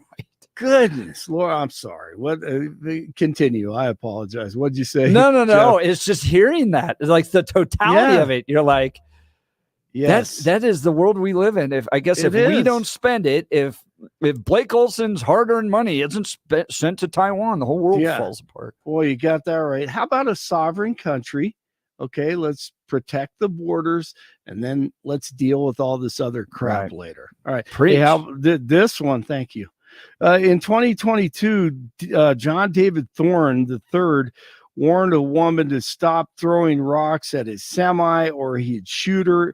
It happened in a boot barn parking lot in Arapahoe County. He fatally shot her and found guilty of second-degree murder. He'll be sentenced July 22nd. Can't do that. You can't do that. Not for throwing rocks. No, that one's not going to work out well for you. I got to list this dude again, man. This guy is awesome. Moicano, a UFC fighter from Brazil. Roger, let me tell you something. I am a huge advocate of the First Amendment. Man. First of all, I love America. I love the Constitution. I love the First Amendment. I want to carry and own guns. I love property. And let me tell you something. If you care about your country, yes, I'll read Ludwig von Mises and the 6 lessons of the Oxford Economic School, I mean, that is incredible. Right after a UFC fight, I mean, he talks about private property rights and Ludwig van Mises. I mean, he's so jazzed up, right? He's just gotten in a fist fight and won, and he's like, I'd be jazzed just to survive it, but then to win and then get up and go, Ludwig van Mises. That was awesome. All right, you guys have a great rest of the morning with B. Tatum, the pride of Dunbar High School in Fort Worth. Man, he was a great football player at University of Arizona. 47 in Boulder, 50 in Littleton, 51 in Denver. Man, I'm fired up after that. Jeez. Wow. All right. Blake's going to run through a wall. I'm going to run through a wall, man. All right. We'll see you later. Tuesday continues, 9 o'clock hour with Jeff and Bill. Blake Olson, News Talk, 710 KNUS. The 710 5-day forecast calls for a few scattered showers possible early, windy, cooler 50s and low 60s today, gusty northwest winds, clearing skies by afternoon. Fair cool tonight, lows upper 30s to near 40 degrees. Partly cloudy on Wednesday. Highs will be rebounding to the upper 60s. Wednesday night, a chance of showers late and colder, lows 30s. Colder, occasional showers Thursday, Friday, and Saturday. Meteorologist Don Day on 710 KNUS.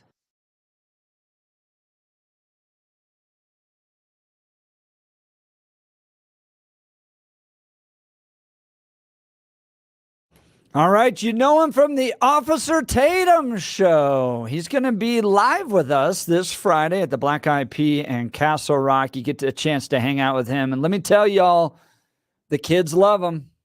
The young folks love him. When we hosted him at the Western Conservative Summit a few years ago, all the college students, he was probably the biggest draw we had for the college students. Cool. So Officer Tatum has given us a little bit of a preview. He joins us on the Jeff and Bill Show this morning.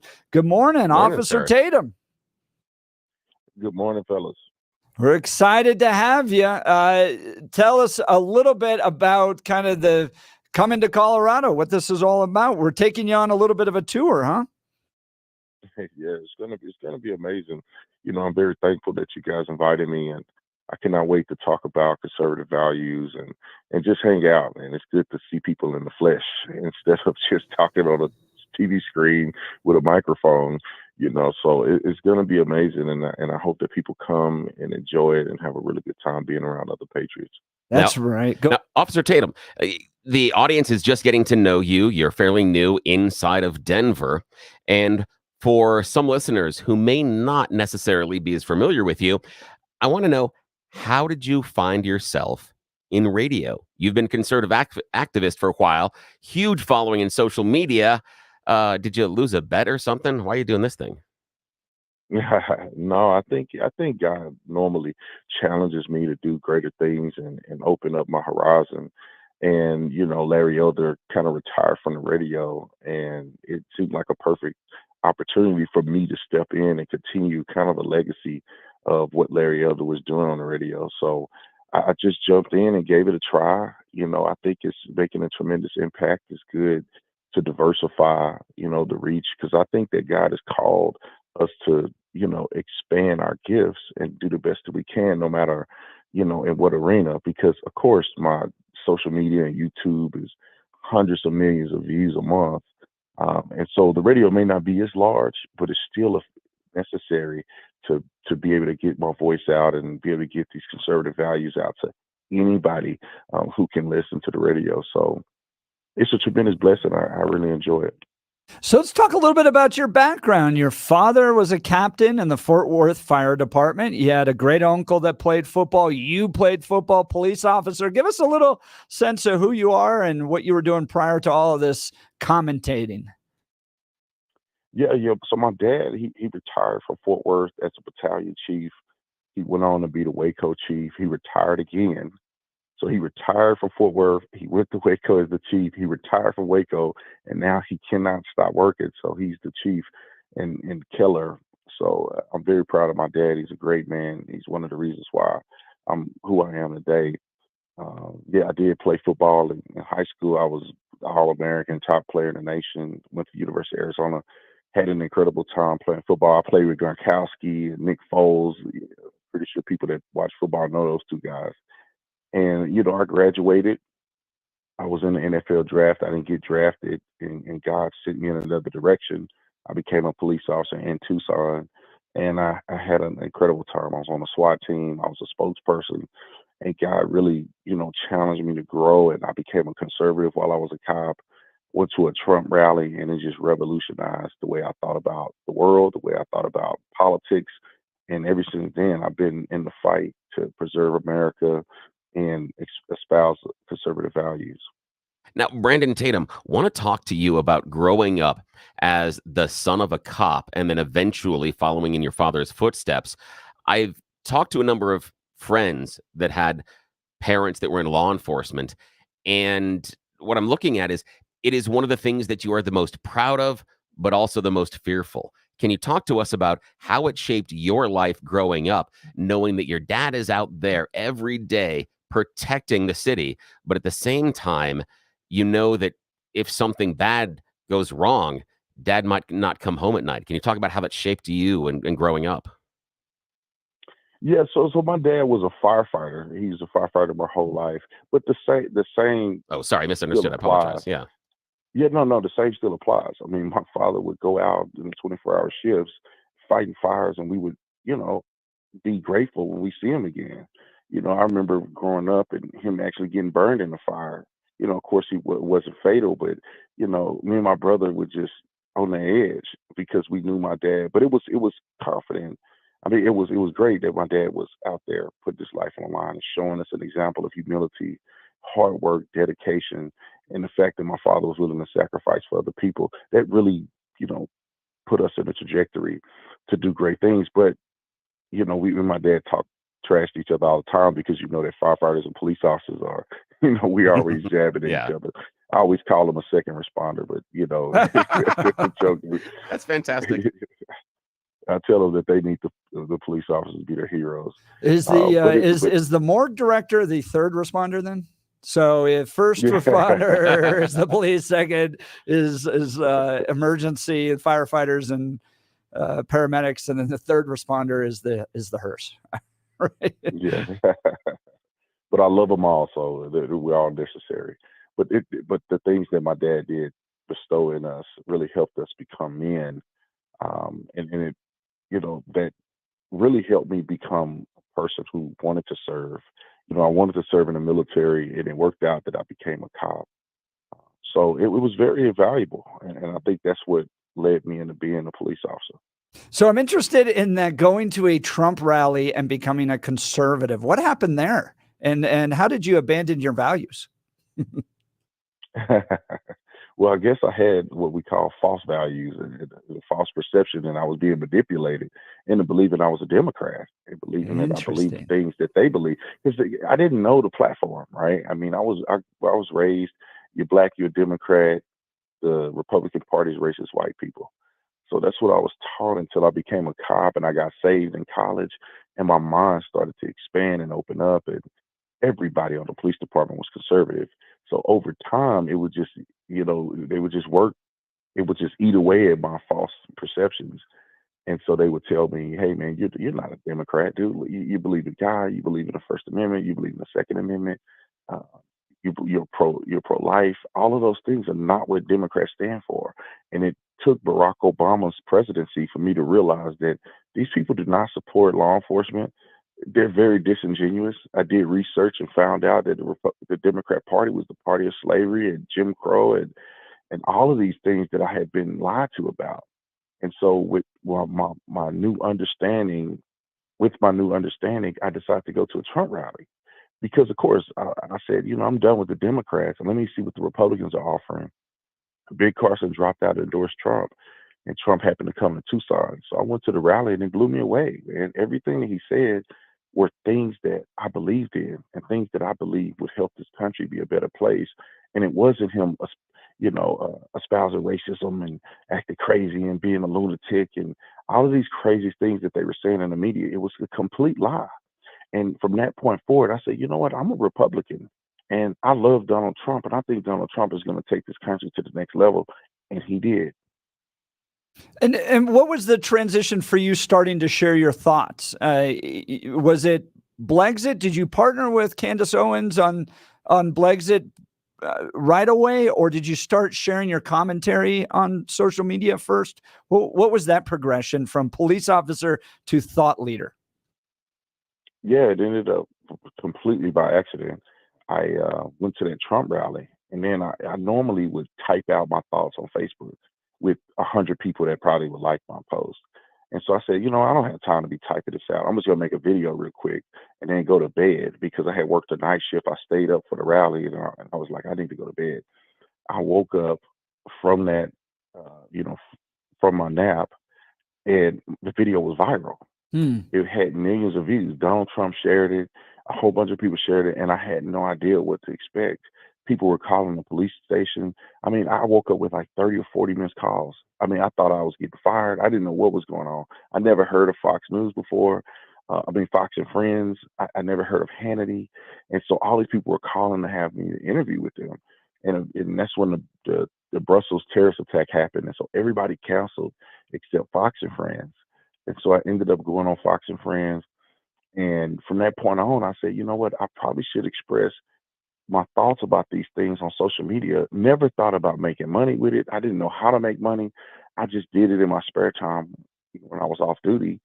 And it just continued to grow, man. And in 2016 is when I started it. 2017, I made a video about Colin Kaepernick, and it got 70 million views. And that's what transitioned me from being a police officer to doing more social media. I want to ask you about a few things we've been discussing on the show today. Obviously, Donald Trump's trial took place yesterday, or started yesterday, day one. What are your thoughts on all these trials that Donald Trump has to face? 4 of them, 90 plus indictments right now. What's your take on all that? I just think that it's a ploy to try to prevent this man from running for office and trying to damage his reputation so he will lose an election that they know he will win if they don't do something about it. And nobody can convince me otherwise. Nobody can convince me otherwise because they could have indicted him 100 years ago. They could have indicted him while he was the president, after he was the president, 2 years, 3 years after he was the president.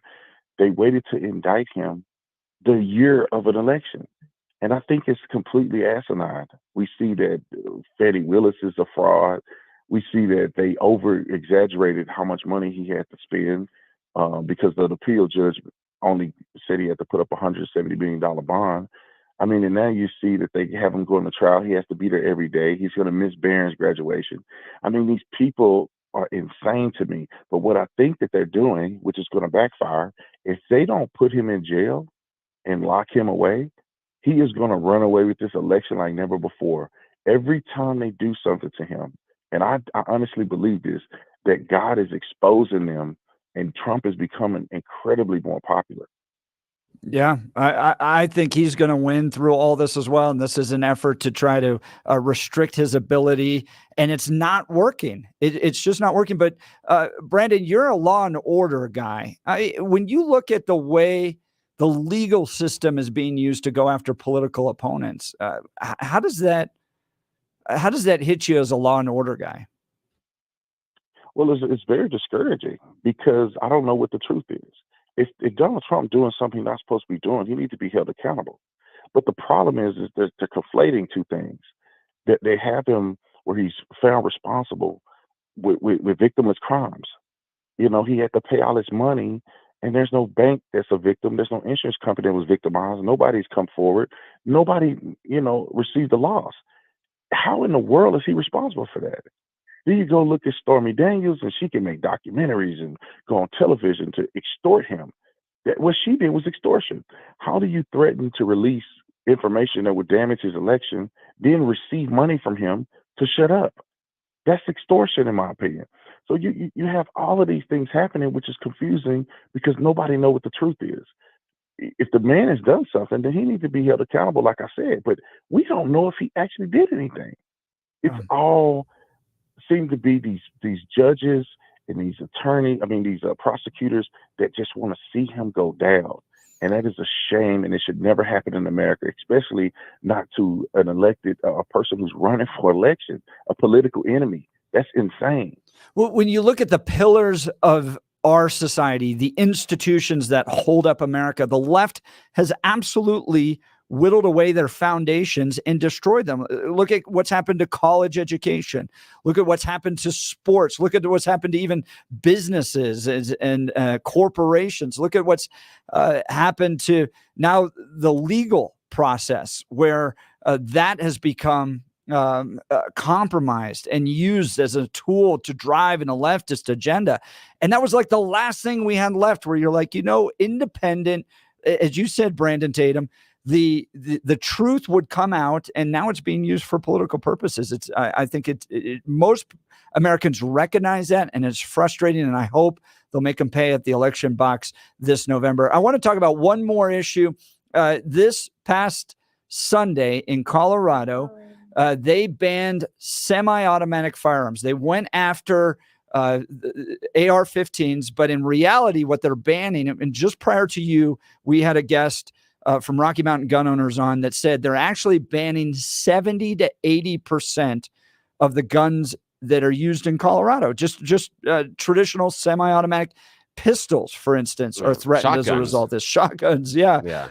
Anything that has a spiral barrel. They went way further than just going after, AR-15s and those types of things. You are former law enforcement, Brandon Tatum. Does banning guns and going after the Second Amendment reduce violence from your perspective? I would cuss on the radio, but I'm a Christian. No. And we would like to still have the show tomorrow too. Yeah. Yeah. I would appreciate it though. I'll just say F no, and everybody knows what I want to say. It is no way, form, or fashion. There's no evidence presented that if you eliminate people's firearms, law-abiding citizens, that it'll reduce crime. People that are not committing crimes are the only ones that will abide by the law. The people that are committing crimes don't care. They clearly don't care about going to prison for murder. They don't care about going to prison for carjacking and armed robbery. They don't care that you ban the gun. The laws that are in place are not even being enforced to start with. Criminals who have a felony on their record cannot possess a firearm. You cannot go into a school and shoot people. That is against the law. You cannot have a firearm on school campuses. That's against the law. Have that stopped any school shooter? Have that stopped anybody from committing violence? I have never in my life, and I'll tell you this, I will turn my guns in a day. If you could show me a person that's getting ready to rob somebody and they think about it and say, you know what, robbery is against the law. I'm not going to rob that person today. Or I'm going to go shoot up this school. But you know what? The sign says that I cannot carry a firearm on campus. Dang, I was really thinking about shooting, but the law says I can't. When you show me that happening, I'll turn my guns in. But it's never going to happen. It's just virtue signaling. And I'll tell you this is the hill that I die on. If you come to get my guns, you're going to pay for it. America needs to stand up for something. And as soon as they take your firearms, you are going to be a slave. It's no reason for them to take your firearms. So you have to look at the logic behind what they're doing. They want a disarmed public so that they can do whatever, whenever they want to you.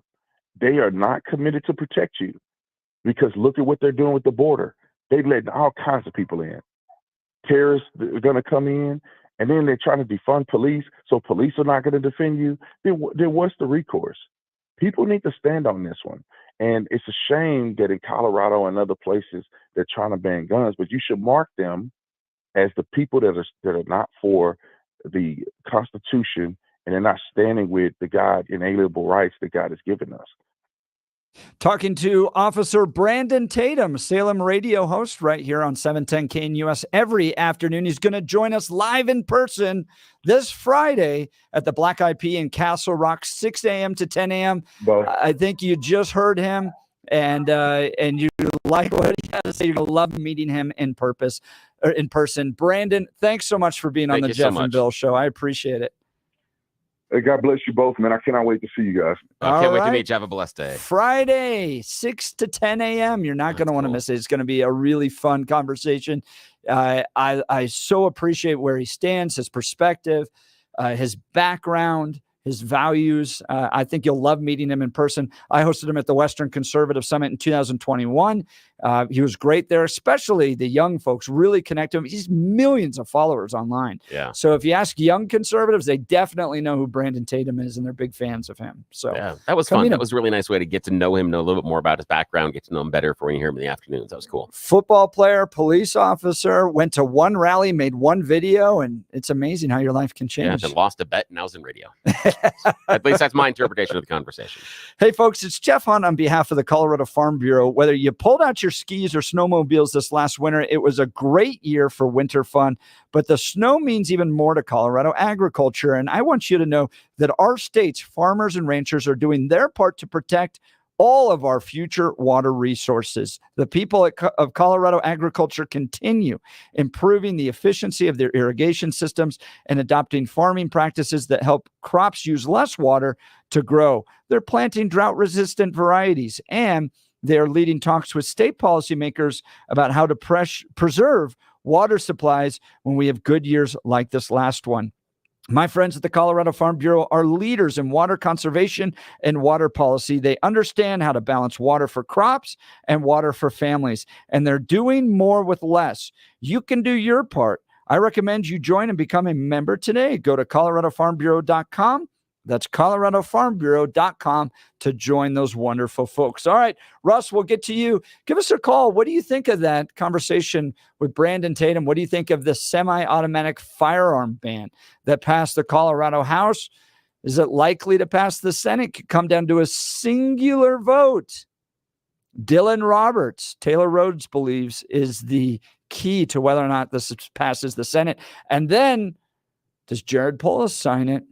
Or does he just let it sit and sign automatically? Because he has that out, which is very clever. I didn't think about that until a texter and then we had a caller that brought that in, that, yeah, he could just let it languish. And after a certain number of days, I think it's 10 days, then it becomes automatically law because you can't just ignore it. So, yeah, and then he gets to play it both ways because for low information voters, if he's running for president, he can say, I never signed that law, which would technically be true. He can have his cake and eat it too. And still run for prez. Give us a call. Wow. We'll get to Russ and Ray in just a second. You're listening to the Jeff and Bill Show. News Talk 710, KNUS. At this hour in Berlin, I'm Trent Murray, and here are the top stories we're following. Demonstrators protesting against the war in Gaza have brought parts of the US to a standstill, shutting down roads and disrupting air travel. Police in San Francisco said more than 20 people were arrested after crowds shut down the city's Golden Gate Bridge for more than 5 hours. In Chicago, 40 arrests were made at O'Hare International after protesters disrupted traffic to terminal buildings. The groups carried signs saying stop sending bombs. The action, the latest in a string of protests against the US's policy of providing weapons to the IDF. The US Supreme Court has ruled that a law in Idaho banning gender-affirming treatment for transgender minors can take effect. The decision overturns a lower court ruling that had blocked the ban on constitutional grounds. Ira Spitzer reports. Idaho's law, called the Vulnerable Child Protection Act, makes it a felony for doctors to provide transgender medical care for minors, including hormone treatment. At least 5 of the 6 conservative-leaning Supreme Court justices, who hold a 6-3 majority currently, voted in favor of a request by Idaho's Attorney General to enforce the ban for almost everyone until the appeals process is ended. And that's what you need to know at this hour. I'm Trent Murray in Berlin on Salem News Channel.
All right, speaking of that, Brandon Tatum, Friday with us at the Black Eyed Pea.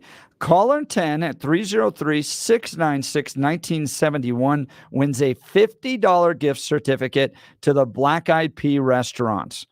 Proudly serving delicious home-style cooking with 8 Colorado locations online at blackeyedpeacolorado.com. And don't forget to join us this Friday for breakfast with Jeff and Bill, along with a very special guest, 710 KNUS afternoon host, Brandon Tatum.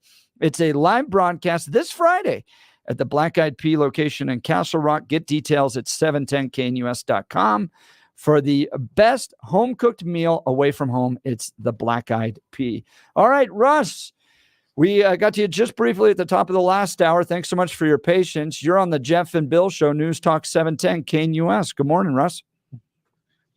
Yeah, hi, how you doing? Good. So we were talking earlier. You said that we don't focus enough on the killers, but on the guns.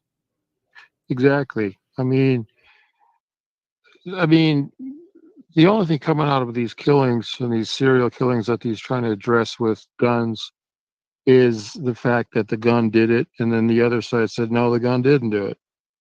And that's the end of the story. That's as far as it goes. There's more to the story than that. There's a killer. Yep. We need to address. Nobody addresses the killer. He gets shuffled away. You don't hear from him. You don't see him. He's censored for the rest of his life, or killed, or whatever. Killed in jail, or killed by a death sentence, whatever he gets. But the bottom line is he goes away. It goes away. The whole story goes away. The whole reason goes away. Everything is censored. The reason the killer did what he did is because he was censored. So it's all about the First Amendment, not the Second Amendment. There's nobody. Help me understand. The reason he did what he did was because he was censored. He wanted to express his First Amendment rights, and he couldn't do it any other way. People that are forced into the last resort of killing people and going on shooting sprees are at the end of the rope. They don't go anywhere. They have nowhere to go, and that, at least that's the way they feel. That's why they do that.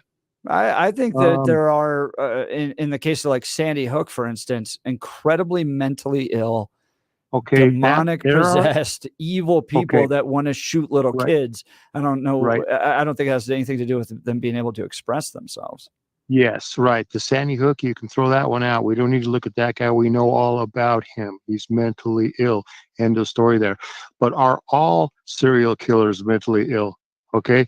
Yeah. So I would say, yeah. If you are a serial killer, you are mentally ill. Okay. So why are you killing then? I don't care. You can say you're mentally ill and throw that story out too. Again, you're killer away. You're not addressing the killer. So now he's mentally ill. I agree with that critique that we're not addressing the reason why. And you do have in this debate, typically the left will say that this is because of mental health issues. We need to put more money towards mental health and helping people. Conservatives will go, and I think conservatives are more right on this, is that you have a breakdown traditionally of family structures, and you have these people that are doing most of the mass shootings are young men and fathers in the home, and strong family structures and healthy family structures are going to help prevent that type of stuff. But Russ, I appreciate the call. Thanks so much. And thanks for your patience and waiting so much with us. Russ's line will be open 303-696-1971. We have a winner. I don't get the First Amendment. You were talking to callers, but no, it's not First Amendment restrictions that lead to serial killers. I was talking. Valerie is our winner. Yay, and it's wonderful Valerie. because Valerie has been trying all morning. Was she the one that was calling a whole bunch? Yeah, she was the one that last hour got all the time, and so it was great. And persistence pays off. It does, and I'm sitting there, okay, and I gotta let you know, I'm watching it come in, and I'm seeing Valerie's number, and she comes in and she hits it 6.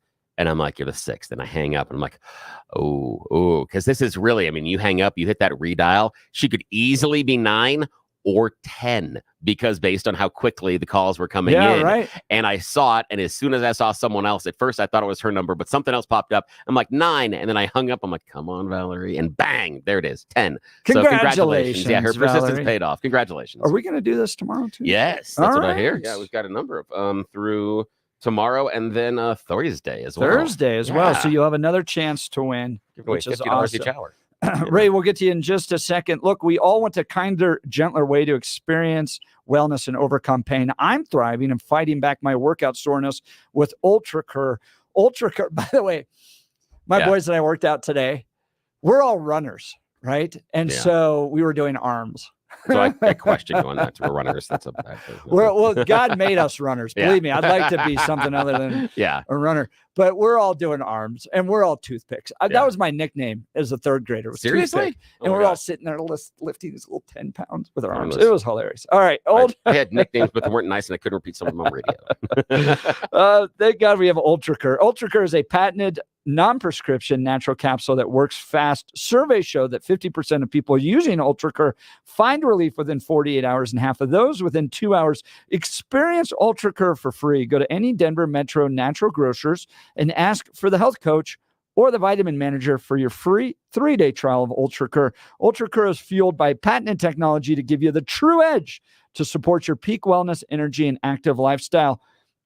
If you've tried everything without much success, even other natural curcumin products, you owe it to yourself to try UltraCur today. UltraCur gives you unique control over your daily wellness. It's gentle on your stomach, and it's a natural antioxidant. Get curious, Denver. Head to the natural grocers and grab your free 3-day UltraCur trial with no strings attached. Are you wondering about the research? Get the lowdown at getultranow.com. That's getultranow.com. All right, Ray. You're on the Jeff and Bill Show, News Talk 710 KNUS. Good morning, Ray. Morning. Morning. I'd just like to maybe suggest that you invite Ken Hamlin to your get-together with Officer Taylor. Who's Ken Hamlin? He's the Black Avenger. Okay. He's You and I know who he is. Yeah, Tatum is basically the modern version of Ken Hamlin. Yeah. Huh. Yeah. Ken And Hamlin, and he's the guy who turned me into a black conservative some 20 years ago. Yeah, and Ray, talk to Jeff a little bit about Ken Hamlin. He was coming up at the time in which Rush was beginning to get really, really big. Started here locally, and then eventually went national as well. But talk to Jeff about how Ken presented himself and how he conducted himself on the air and why he was such a unique voice in talk radio at the time.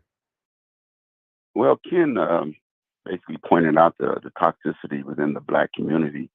Especially as regards politics. And I was always critical of the so-called black community, even as a kid, because of the way they behave. And Ken Hamlin is the one who made the connection for me between politics and their behavior. And I started to think about that. And I was always a Democrat because that's the way 90% of black people are raised. And Ken got me thinking about politics. And basically now I'm a conservative a black person. Yeah. It's what we heard from Brandon Tatum. Same story, man. Yeah. You're exactly right. Larry Elder, too. Everything that Officer Tatum is saying, Ken said 20 and 30 years ago. And I think it'd be great if you would get them together and I will try. I know Ken, and I will reach out. Help always in the best. So him being mobile and getting to places can be difficult. So, but I will. I will reach out because Ken is important to my talk radio journey. In fact, last week Jeff and I had talked about Dan's bake sale, Ray, and I'm sure you remember that Dan's bake sale with Rush Limbaugh. Yeah. How Dan in Fort Collins couldn't afford his mom wouldn't let him, or not mom, his wife. Kind of mom, wouldn't let him buy the newsletter. And so he wanted one for free. And Rush said, no, we don't do that, but we will do a bake sale for you. And it became a huge thing in Fort Collins. And here at 710 KNUS, Ken Hamlin was on the air at the time. And there he was on the front on his Harley, black cape, all dressed in black leather, big black cape. And he led a convoy of buses from KNUS parking lot up to Fort Collins for Dan's bake sale. So yeah, he is very important because he was one of those people that swam against the current. And I respected the hell out of him because of that. But yeah, you make a great point, man. Brandon Tatum is walking in his footsteps. That is so cool. I didn't know. Thanks, Ray, for thanks, Ray. bringing you, that a little bit of history. That's a nice memory, man. too. We get to inherit that type of history. Yeah. I don't think I'd even heard the name Ken Hamlin. Ken Hamlin was great because he was one of the very first to sit there and talk to the black community and say, these things the Democrats are saying to are lies. that they are using you as tools to stay in power. And you notice how often they don't actually care about your issues.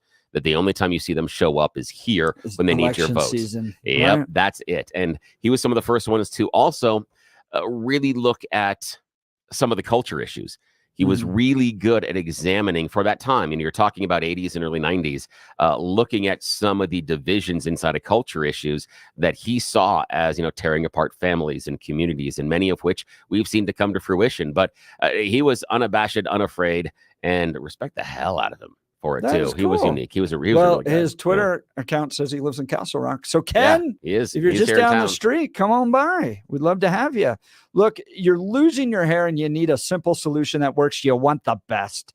Modern technology with top-rated physicians, something that's guaranteed to work. Guys, you need to call Dr. Tanya Pauls and her team at Advanced Hair. They've completely redefined hair restoration, from the experience itself to their unmatched results. Receding hairline, bald spot, or thinning hair, address them all with Advanced Hair's simple one-day treatment. It's in a calm, relaxed environment with the most experienced professionals. Advanced Hair has performed tens of thousands of these breakthrough treatments. And get this, your own natural hair begins to regrow the very next day. No one in Denver can offer anything like the Advanced FUE found at Advanced Hair, and I highly recommend their team. It starts with your free consultation. Call 720-459-HAIR. If you qualify, you'll also get $250 off and 250 free hair grafts. Refine your hairline with the team that's redefined hair restoration. 720-459-HAIR or advancedhair.com. That's advancedhair.com. All right, we'll get to your calls and texts next. You're listening to The Jeff and Bill Show. News Talk 710 KNUS.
it's been a fantastic show. We gave you in the 6 a.m. hour some trial updates on Donald Trump's case in New York.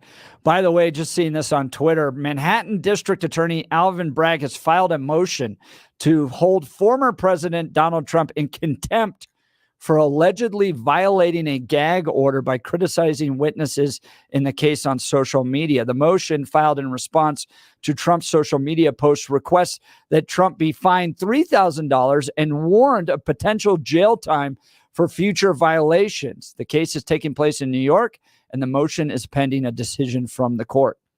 Oof. He's going to press him. He is absolutely going to press him. He is going to see how far they are willing to go. Yeah. And you're going to end up with video cameras of Donald Trump being led in handcuffs into prison. Yeah, but whose fault would that be? Oh my gosh, this is absolutely their fault. It's not his fault. So hang on a sec though, but tell me how Alvin Bragg is picking up Donald Trump's fingies and making him truth out all that stuff. Because you mean exercise his First Amendment rights? No, but the issue is he can exercise his First Amendment rights, but No, there he are can't. hang No, on, he can't. But in criminal cases, in other cases, there are restrictions placed on defendants Yep. based on what you can speak about. So his rights aren't being violated. He's just saying they don't apply to me. So he doesn't have to His continue rights to are being attack. violated. He Look, doesn't have to. He doesn't have to this attack is a the judge, DA does he? that has built his entire career going after Donald Trump. It's the No, he hasn't. exclusive. He had a career before that. Exclusive effort to utilize the courts to go after a political opponent. And I think Donald Trump's going to press him. I think he's going to force this all the way, which we're going to give an update tomorrow morning. It makes Donald Trump the victim. He's absolutely going to press it because it makes him the victim. Yep. He's and it's not correct because he doesn't have to say these things. Here's the thing: is if any other civil or criminal defendant had been saying the same things and were under gag orders, they'd be in jail. If you did it, you'd be in jail. If I did it, I'd be in jail. Everybody talks about two-tiered justice system. This is a crystal clear example of a two-tiered justice system. Donald Trump is allowed to say things that you and I would not be allowed to given the same situation. Two different tiers, just not the ones that the Republicans like to talk about. I think it is definitely a two different tiered system. And if you're a Republican running for president, the left is going to use every possible angle, even putting you in prison for exercising your First Amendment rights. Yeah. But we'll give you an update. Republicans have tried to, impeach Joe Biden and stuff out of BS and go after their political opponents. Not at this level yet. Not at this level, which is, I'm afraid, where it's going to go. We're going to cover this for the rest of the afternoon, and we'll give you an updates tomorrow morning on the Jeff and Bill show.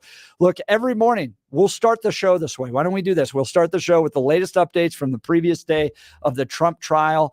So you're fully informed of what's going on, because like you said, informed, like maybe informed, maybe informed. I'm not sure. With my law degree, I sat down to take the LSAT and was like, well, my brain doesn't work this way, but we'll do our best. Look, this is what the election's going to be like between now and November. It's going to be court TV with, does this qualify as a violation of court orders? Does this, does not? What is this witness saying? How effective is this? What we're not talking about is policies that are going to actually affect your lives. So congratulations, Americans. You live in 2024, where we are going to elect presidents based upon court trials, not actually what's going to affect your life and make your life better. Yeah. And that actually could be good for Donald Trump. Yeah. It could be really good for him. Because if he is being persecuted this way, and the other thing it does is he doesn't have to have any policies. He didn't have one in 2020. There were no policy platforms or anything else. So this actually is a huge benefit to him. The fact that he doesn't have to go out there and tell you how he's going to make America great again or how he's going to make your life better. He's not going to have to solve the problem of your gas prices. He doesn't have to solve the problem of the price you're paying at the grocery store. He doesn't have to solve the problem in housing. He just gets to complain about lawfare. It's a bonus for him. Not certain it's a winning argument, though, but we'll see. Yeah, it goes back to that poll we talked about yesterday in the New York Times, that people looking more positively upon his 4 years, because he was president. He was president. It was. That was weird. I did go back into that a little bit. That there was something interesting I found in that poll because I spent some more time with it yesterday afternoon. I had a little bit of time, and what I saw was the people that are voting for Trump and voting for Biden, they're likely since January, that gap is closed by 4 points.